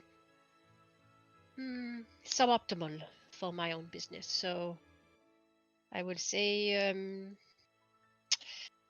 it has been an adventure to be associated with you. You make it sound like this is the last farewell. Rodolfo, by what I'm reading here, it seems as though, should everything go my way, we'll be seeing each other again soon. If that is the case, then it will be so. No. Very well. Don't get too cozy on your farm. I will not forget this. You can be sure. Enjoy it while it lasts. The Also, fairies have power you may not realize. You know. There I am is aware of power that. in optimism. I'm aware of that. That's what I'm looking forward to. Once she loses this bet, she'll owe me a favor. And then the fairy's power can be mine. Or maybe I can get one of her renowned pie trays. That might be a good winnings. Those are way too valuable. In any case, She will not give those up for what? For me? No. You are kidding yourself. But well, we will see you again, perhaps. farewell for now, Rodolfo. Monsieur Hornswoggle? He offers a hand to shake your hand. I bow over the hand, but I don't touch it. Very well. The bet is on, Rodolfo. The bet is on. Don't forget, as he seemingly falls away from this dream vision, and with a flame bursting into nothingness. And when you awaken, you're back in Glen Alendra, but I think you still see. Yeah, you probably do still see Faulkner in his dream pod. They're not awake yet, and you wouldn't want to wake them either. But so you can sort of give your farewells to them. Perhaps they hear them. Perhaps they hear them in their dream. But the letter is also gone from your person, even though you're adamant that that was in a dream and not real. Somehow your letter's gone, and because you was inside a sealed pod, there's no one else could have like come in and taken it. So it's very strange, the inner workings of this tree. But Queen Una offers you passage back to the material plane, and we'll touch on Madric's farm as it happens, real quick, before we get to Faulkner. Because they're in the middle of some deep, forgotten forest is a pumpkin field. And in the center of this pumpkin field is a farm belonging to Madric Rosloff. Madric. And last time you came here, it was in a dream, or a vision, rather. And when you went up to the door, there was no one home. And no one came to the door when you knocked. And once again, You find yourself having a little bout of deja vu as you knock again on the sturdy wooden door. And I'm afraid no response comes. Oh no. I will push the door open and go inside with my hand out with an Eldritch Blast ready. You don't smell the scent of sulfur in the air, so you can imagine that there's nothing fiendish going on here. But instead, you see that there is a letter on the table. It's been opened, and there is a written document inside, and or laid out on the table. So someone's opened this letter, and it's called, on the envelope it says Will. Will. Is it magical in any way? Can I see No, no not a detect magic? scent of magic. I'm afraid. Uh, It is just simply a written letter. okay, I And will. If it's not addressed to anyone, I'm gonna open it up. it seems like someone else had already come in here, opened the Mhm. envelope, and the actual letter is out in front of you, and you can read it. And in it does actually mention you. And so there is moments on reflecting on his past, having lived a long life of adventure himself. He's collected many trinkets and treasures over the years, and he would bestow them onto someone worthy of them, but the only person he kind of like he's like the last of his adventuring party, and retired long ago as well. So doesn't really have any heirs to hand them on to, but there is someone who they will owe once they return. And it says that I know that they will accomplish their task. And when they do return, that this may be passed on to them. Rodolfo de Basque, I pass on to you any of the treasures in my trunk you will find upstairs in the attic. But also, I know that you always wanted a farm, and so I'm also handing over the ownership of my farm here. Please take good care of my pumpkins. There's a little trick in how to grow them, but I'm sure Zybilna can teach you that. Oh, great! So now I have to go back to Zybina to go to that old journey just again. Well, you are technically a patron of her. I'm sorry, Yeah, you're a warlock of her, so we should actually switch out your powers from like fiendish ones to fey ones. I know. I'll have to switch out my whole Your character whole sheet. thing. Okay, but there's I get anything I want in the chest. Yeah, so I'll Let's go have a look at over the it. chest. Okay, sure. Great. Rodolfo's not a fool. He's not gonna go look at the pumpkins. Okay. Even now, you're like, time to retire to my farm. Ooh, but magical Ooh. treasure. Damn. Okay, so in Magical Magic keeps the treasure from his adventuring days locked in a wooden chest. And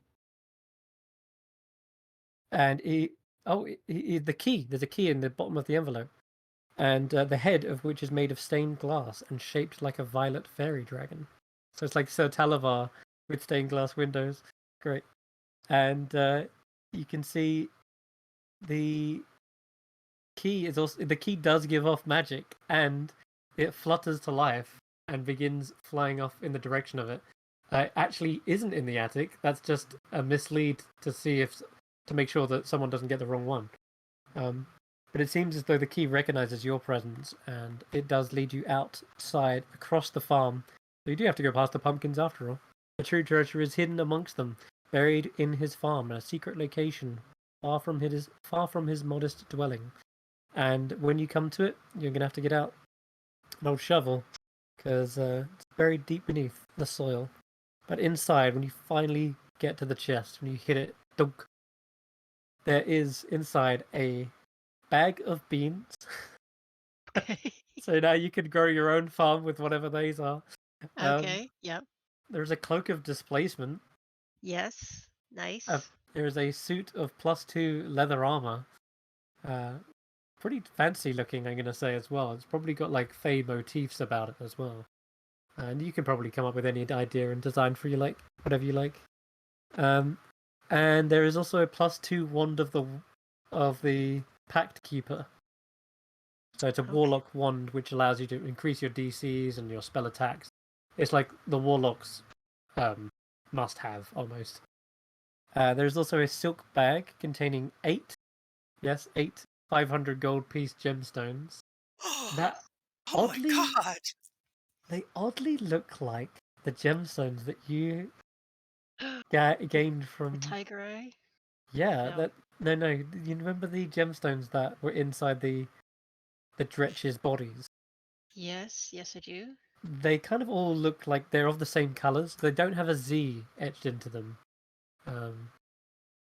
But you remember what she used those for? She used those to actually construct Prismir. They were like founded on her memories and emotions. If you ever become powerful enough warlock, maybe you can use these gemstones as a component to create your own realm. Who knows? But that's a long way off. You need a lot of power.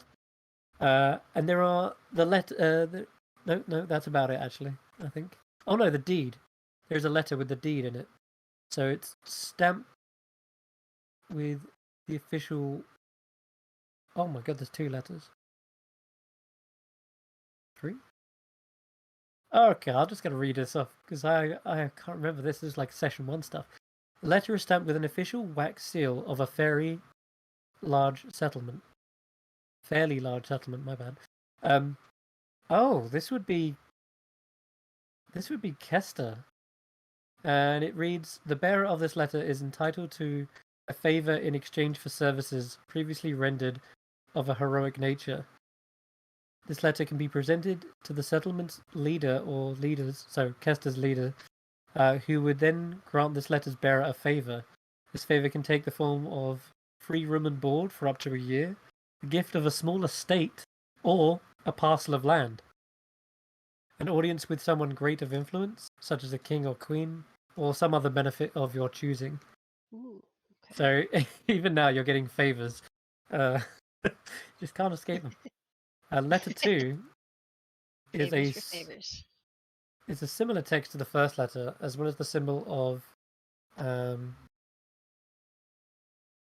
It's got like the sun on it, and you've actually heard about this already. This sun kind of represents Helios. This letter can be taken to any temple where the deity is worshipped and presented to the high priest, who would then grant the letter's bearer a favor. An example of an appropriate favor would be 1 free casting of a spell of 5th level or lower, or from the cleric list, such as like a commune or even a raise dead spell. And finally, letter number 3. This letter bears the signature of an arcane sigil, and it looks like a tower. And yeah, the letter describes the kinship between this wizard and the adventuring party to which Madrick once belonged, and it concludes with, by the terms of a magical binding agreement, the bearer of this letter is owed 1 favor from Terrig. Wow.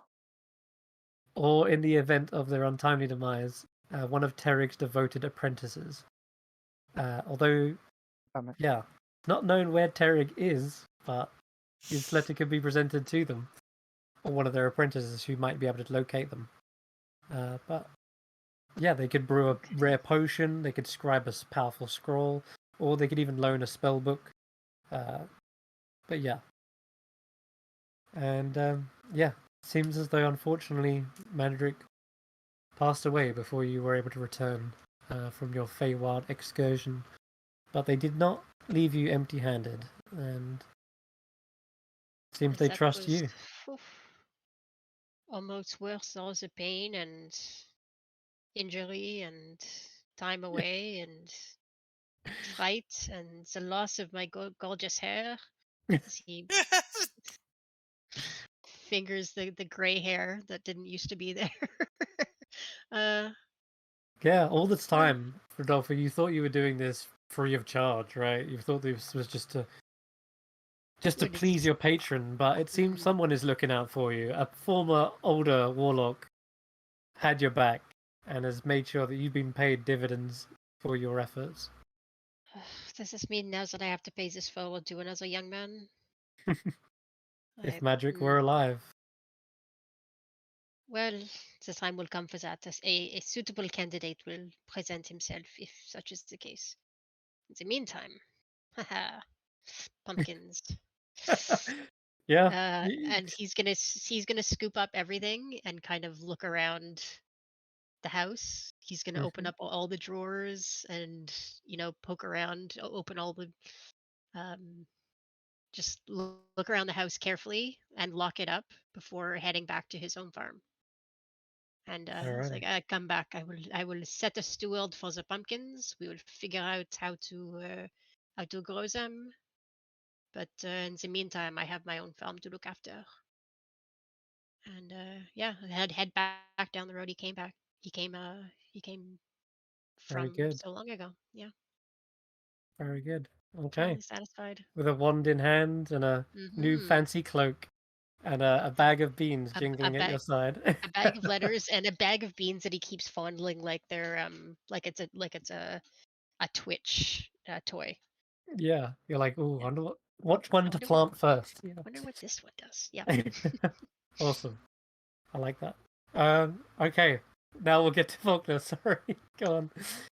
How to wrap up Faulkner story. I'm literally going to give you the reins and So tell me how it goes. Faulkner was going to take Rodolfo on an adventure, Oh, sorry. but that kind of didn't happen. I was going to show Rodolfo um, the Figure it out. spiky ogre who was living life to the fullest, the red fox bounding happy along Glenalendra, a rebuilt squirrel civilization after it got crushed by a Galactus of stars. But you can say this all happened before Rodolfo dreamt up their patron. Good do you? So you went Yeah. your separate There is ways at the different. end of this. If they wanted to go on this journey with him. Absolutely, he would be. He would be into seeing whatever you had to show him. All kinds of crazy vegetation and whatever whatever else. And shows shows him where he came from, where they came from, where there was a once corrupted tree with a corrupted heart in a corrupted bog, fixed by some adventurers. And from this tree are many little acorns, one of which was him and her, and him and her. When someone dreamed them up, and that acorn fell and grew, and he connects to those roots for probably a few days until he takes his leave. He just, after seeing the bell jar and realizing where he came from, he just wanted to go back to where he was from, where it all started. I guess at some point after that, he says goodbye to Rodolfo, or turns around and realizes Rodolfo's gone. Yeah. No. But it Rodolfo. sounds about right. Yeah. And then he finds his way to wake him back up at some point. Don't know how long it's been. Wild is a bit weird with their time. And I guess on his way back, would stop by the farm that you're on, in whatever state it is, and would offer to help. Like, 'Cause, this is the happiest you've ever seen Rodolfo, by the way. When you guys are at the farm and you're helping him with his magic, and he's Yeah. showing you all the stuff that he knows how to do, like he is a completely different person. Because if he helps to cast plant growth for over 8 hours, it enriches the land, Mhm. and all plants in a half-mile radius centered on the point within range is enriched for a whole year. A year. Yields, yields twice as much of normal amount of food when harvested, or in this case, pumpkins. Where is this farm anyway? Well, that's what I was going to ask. You do have a favor that you can call on the Lords of Kester, and one of those favors was you could get a what was it, deeds to the land. Hmm. So you could actually gain an even bigger farm, or you can tell me where your existing farm is. There's mostly a lot of farm in the top right hand corner of the map. Okay. There's like small sprouts, like a little halfling farm, but then there's more Yeah. human settlements up there as well. It's above God's Fair Forest, or you can find a plot around Kester and claim that as your own. You can really tell me where you want to place it. This map is for you to go. This is where I am, and this is what it's called. I think there's a nice plot of land between Weep and Blakely Castle that doesn't seem to be occupied, and it looks about. Is it occupied? Okay, never mind. It's not occupied. It's just that there's a Cinderstake tribe there. There's orc bandits that often. Okay. But Okay. being a warlock of 10th level, you could probably handle some orcs if they ever came by your farm. So Well, I'm looking to start like a large farm. a So large one, yeah. what about near Uh, Kester by the river? Would be by the perfect. river Just is perfect, and funnily enough, it's quite close to something else. You would have a neighbor if you Yeah. planted it right there. Yeah, so that river is the river when Solomon and Nox were disjointed. Solomon woke up at this river and froze it over, and it diverted the water to this druid farm here. Oh, yeah. And it destroyed the farm, and that's one of the things that they would go back and fix as part of the backstory as well. They would return Kester's farmland. Mm-hmm. Druid's mistake to fix Yeah, to you could fix the have druid. a neighbor in Nox if you wanted. Yeah. So he I would would absolutely love that. so he would fix Kester's Grove. He would take the time to help yours thrive at your farm, and then he would go back to this spot down here that was once a crater, Mm. of which he had no knowledge of as to why, and Mm. that is where he would create his grove that kept being rebuilt and destroyed and built and destroyed. Mm. But now he is connected with his seasons. He turns it into a massive festival of all the seasons, centered with a giant beanstalk, apparently. Yeah, sounds like a perfect thing to regrow the crater of lost And elfin temples. yeah, it would be like a festival that they walk through, starting with spring and all that spring has to offer, the southern blooms,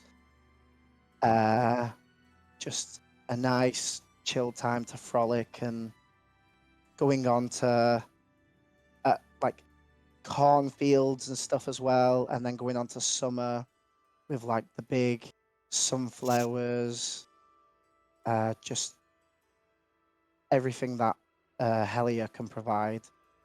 Onto fall, where Faulkner, as they're going from section to section, they would freely change so they don't destroy each other's quarter. Yeah, of just like pumpkin spice lattes, leaf piles that they can all jump into, any of like the visitors, and then Solomon finally in his section where there's igloos, snowmen. It's basically like Christmas Town from Nightmare Before Christmas. Amazing.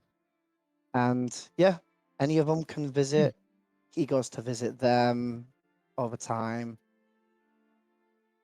All the other cards now and then. And yeah, whenever Xaxx visits, he can chef it up. Whenever Tarquin visits, he can show his acrobatics, and Tanwen can teach the kids how to use a bow, and Rodolfo can just dazzle them with their magic. Amazing.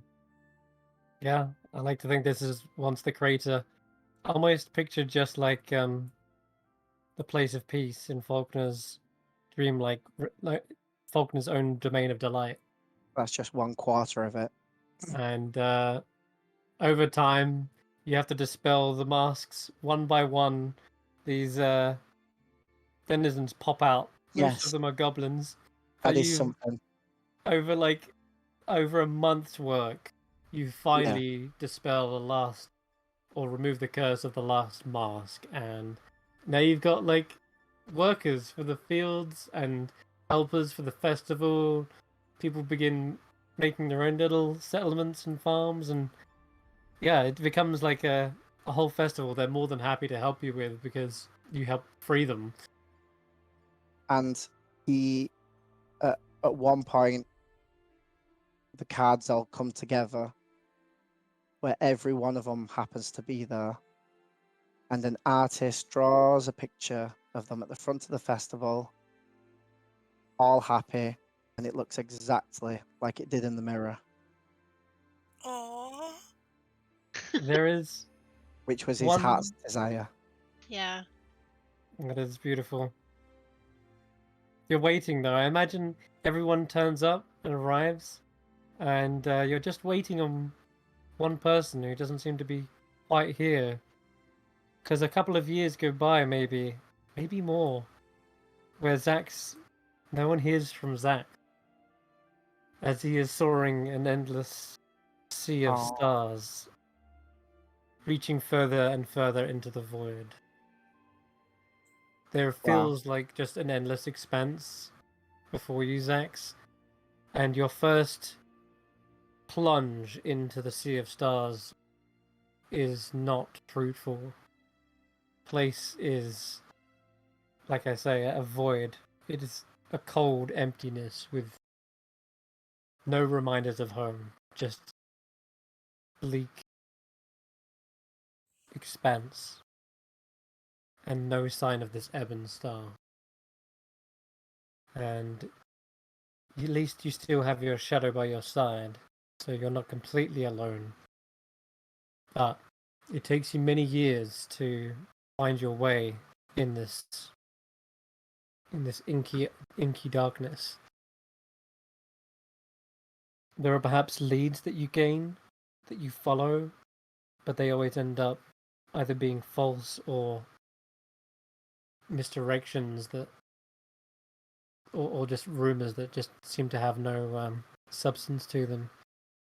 The Ebon Star truly is something way, way beyond the scope of a quick visit, and you start to realize that maybe you can't do this alone.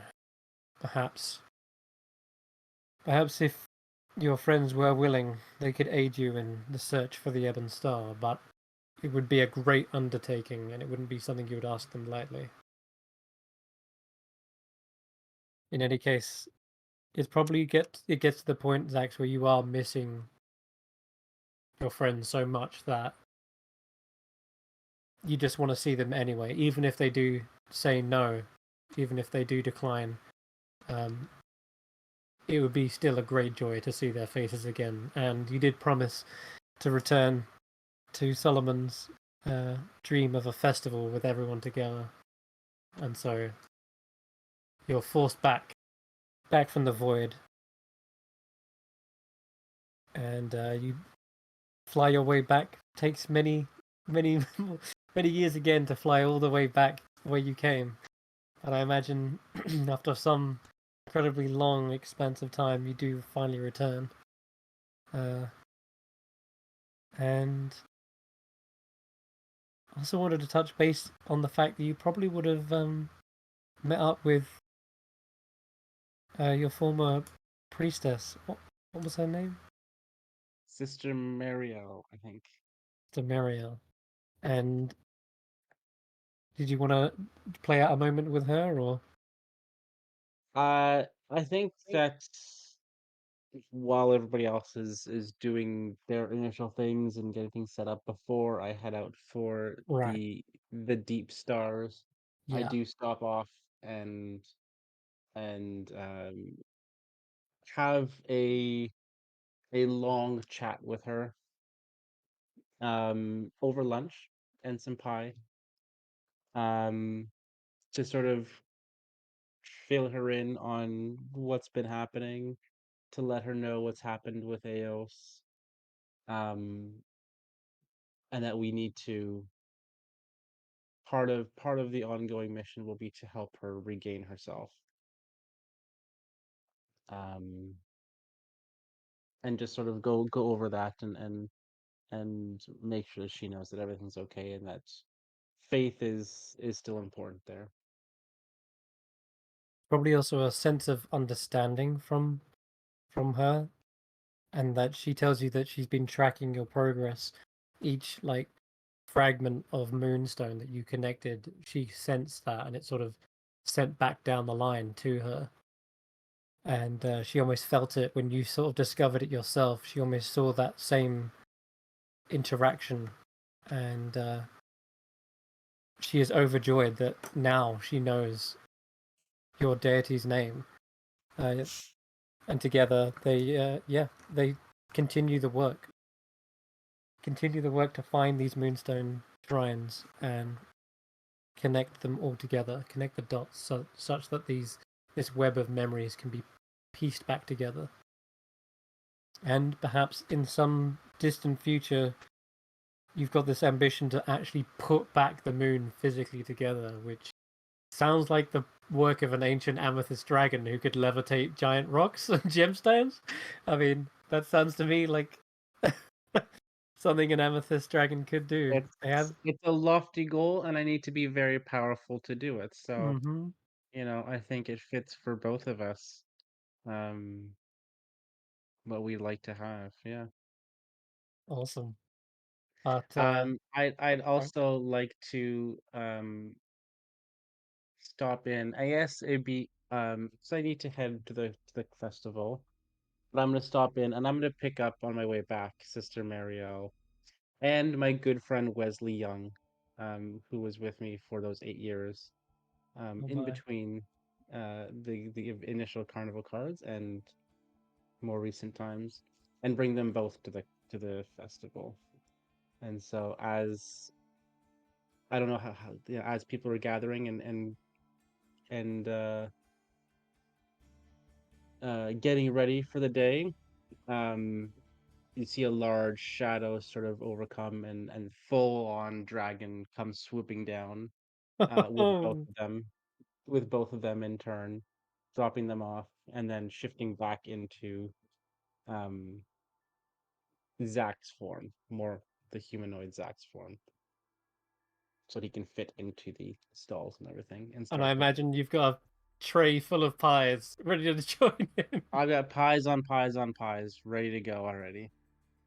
And just when you thought Xaxx might not appear for another year, another festival, suddenly swoops down with a whole tray of desserts ready to contribute to the feast and festivities.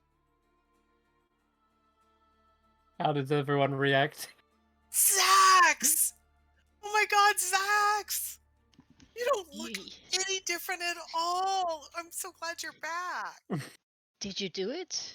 Did you find your parents and the black Not thing? yet. And No, oh, no. I've eliminated some possibilities, and other ones have come up, but the search continues, shall we say? But I figured I had been away long enough, and I missed my friends, so it was time to come back and you take a have break.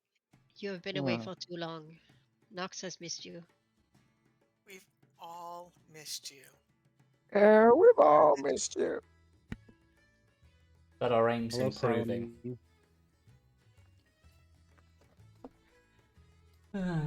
Well, Yeah. we've missed all of you too, both myself and my shadows, Xaxx. Oh, We have missed you, well, welcome and back.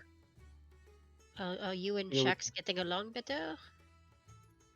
So last time we saw you, it was still touch and go. no, we have an understanding now. We agree on many things, disagree on some. Hmm. But that's the way it is when you're family.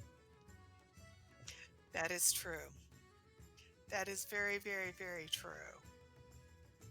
And yeah,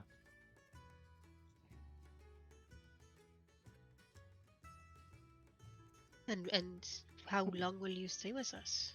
Are you well, just we've taking a break, or we're here for this, and then if Solomon will let me, I'd like to take a break from my search and spend some time here with them.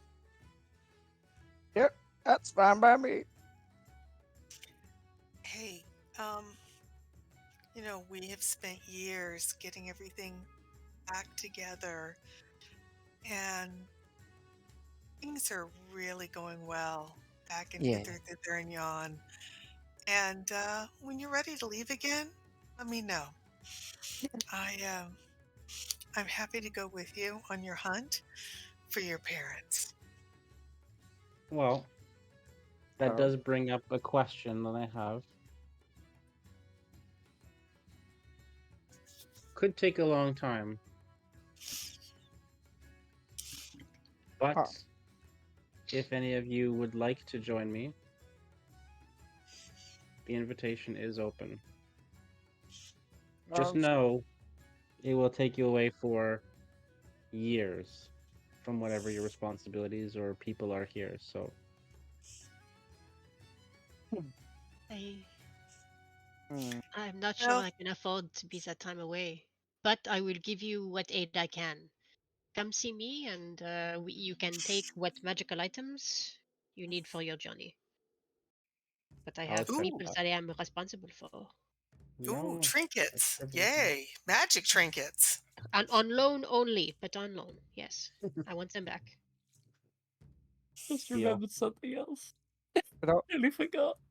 Rodolfo, Oh. do you have a button I can borrow? Of course I have a button. And he rips one off his shirt and gives it to you. Because we learned a trick here, and I'm gonna go visit the carnival next to the festival. I'm Yep. gonna go pop a little monkey, a little button. There he is. There's a monkey right here.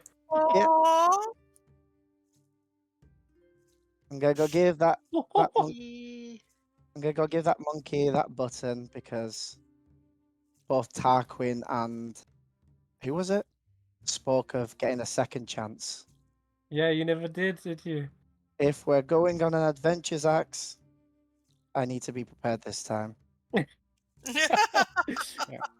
So I go It hand up and I'll speak to think. Yeah, you clink it into the bottom, and Yeah, what does he?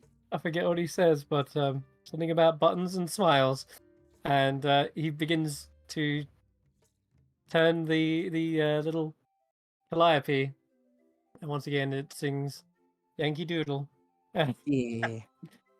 And I offer De Legron temporary ownership of the festival. Take care of it while I'm gone. Wow. Are you sure? I'll be back, but All right.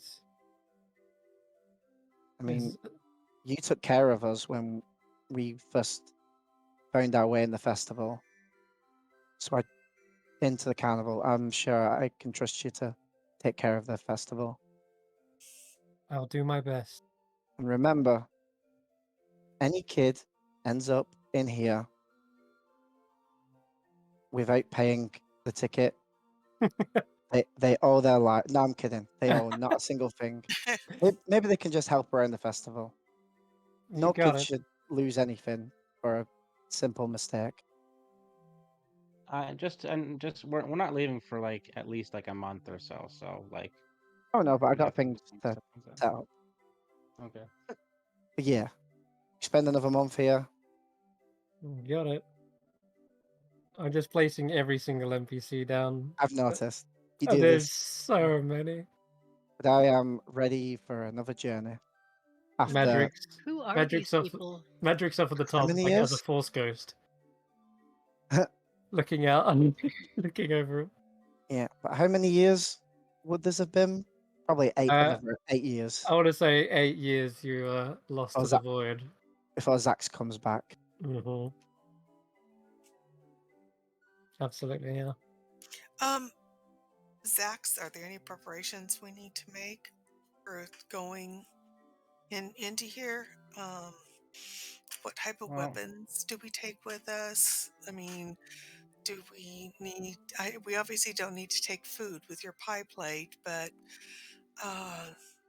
water, clothes. I can What? create food. I can create water. I have the pie plate. Well, Don't worry about that. If you are coming with, and like I said, it's been 8 years. You said this is just testing the waters. We could be gone much longer. It's an adventure. So take what you And need for that, and um, the stars can be quiet sometimes. They can be lonely, but if you're coming with, then we'll find something to do. Element And of turns into course, one. there's danger always, so that bow of yours will come in handy.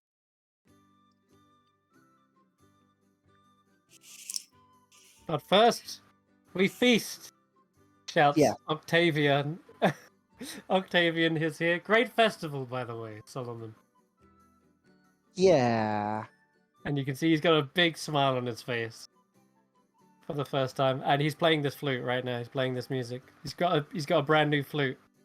Oh, I join he's- him, but like without trying to. I don't use its ability. I just use it as an actual. Yeah.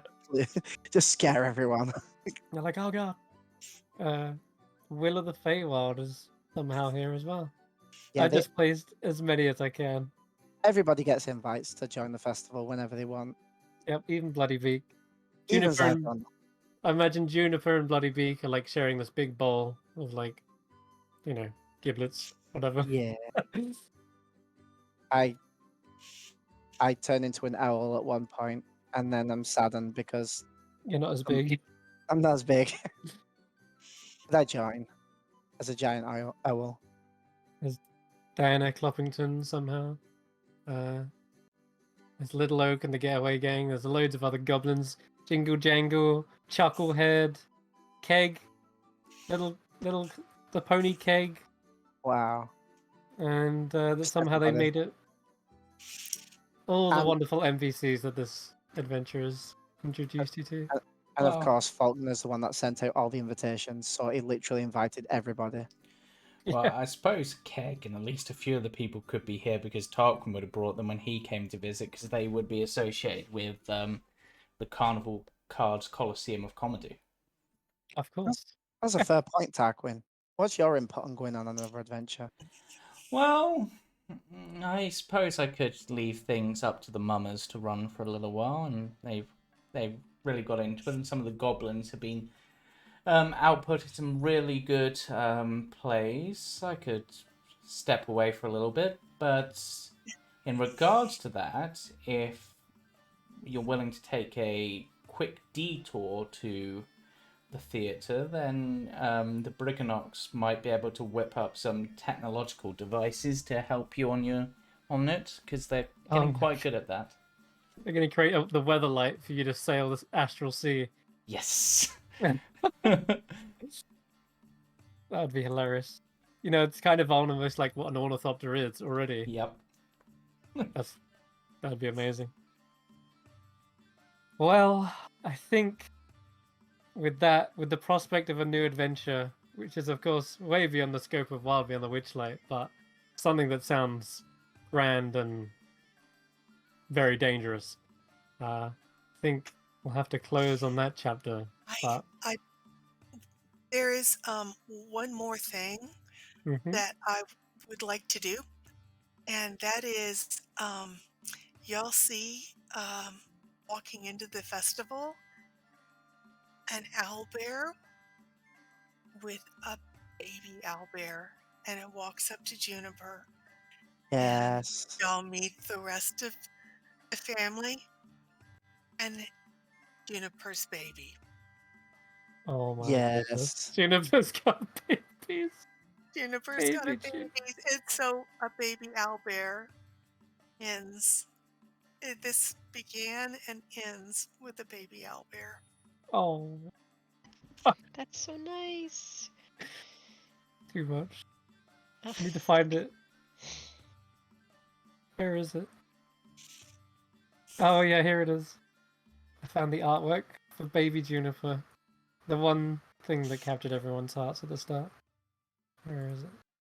Hidden behind all the tokens because there's so many of you. There you go. Yeah. Mhm. Baby Juniper, and look, chasing a little butterfly. Yeah. Oh, I almost forgot who else should be here. Snug. Yay, Snug.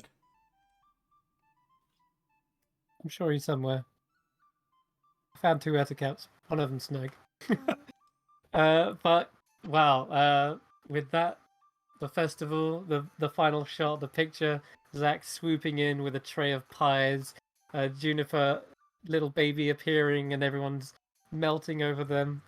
Tanwen, there's also one other thing I completely forgot. But when you went back to Loomlurch, you freed the dwarf who was stuck inside that cell. Oh, He's like, yeah. Yes. Thank you kindly.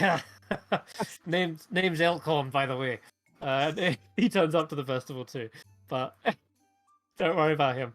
He was part of another whole plot.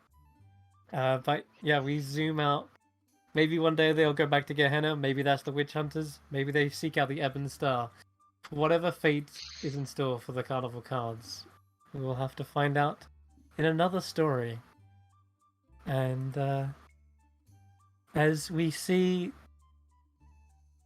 the book close on this final chapter, you hear the voice of a familiar archfey.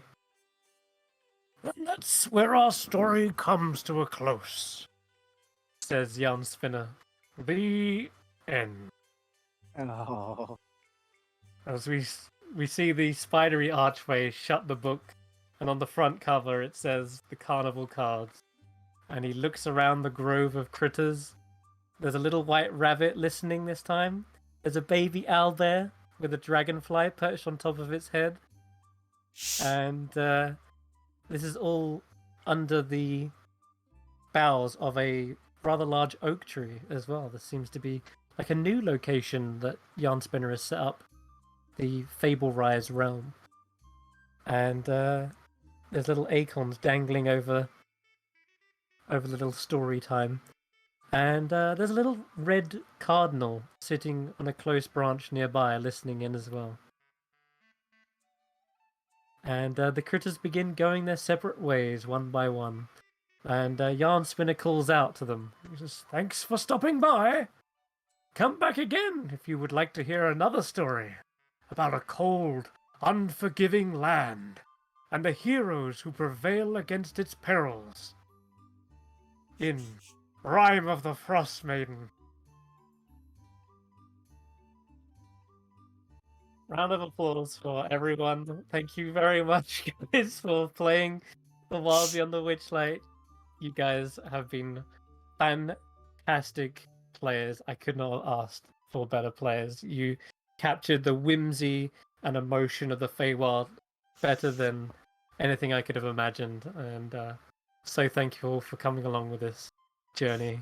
And Yeah. what fantastic characters you guys played out. And the bonds between them. Oh, it was beautiful. Hey. Nice. And now we get to play characters that hate each other. Yep. Yeah. And yeah, we're gonna start a new campaign. It is gonna be dark, gritty, like it tackles serious tones of like isolation and harsh survival. So it's going to be a total 180 from this, but I'm hoping everyone is on board. There will still be whimsy, there will still be laughter somehow injected into it. For you can't have horror without contrasting it with humor. It just doesn't work. I don't think you can have a But, campaign without some of us without those elements being injected in. Oh, absolutely. Yeah. No, fun, and you can still have fun even in harsh, dangerous environment.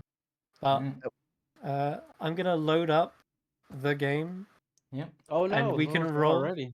We can roll for stats Do you because I want? know that's something that Do you want me to do everyone's that been super on eager. stream, or do you want me to close the stream? We can keep it open for a little longer. Okay. Oh. Okay. I'm not ready to roll stats. I am so ready to roll stats. Well, unless we're just doing basics and Yeah, Um, it would there's just actual be character sheet. just be the actual stat roll, so that we can start planning our character a bit around the Yes. stats, I imagine. Exactly.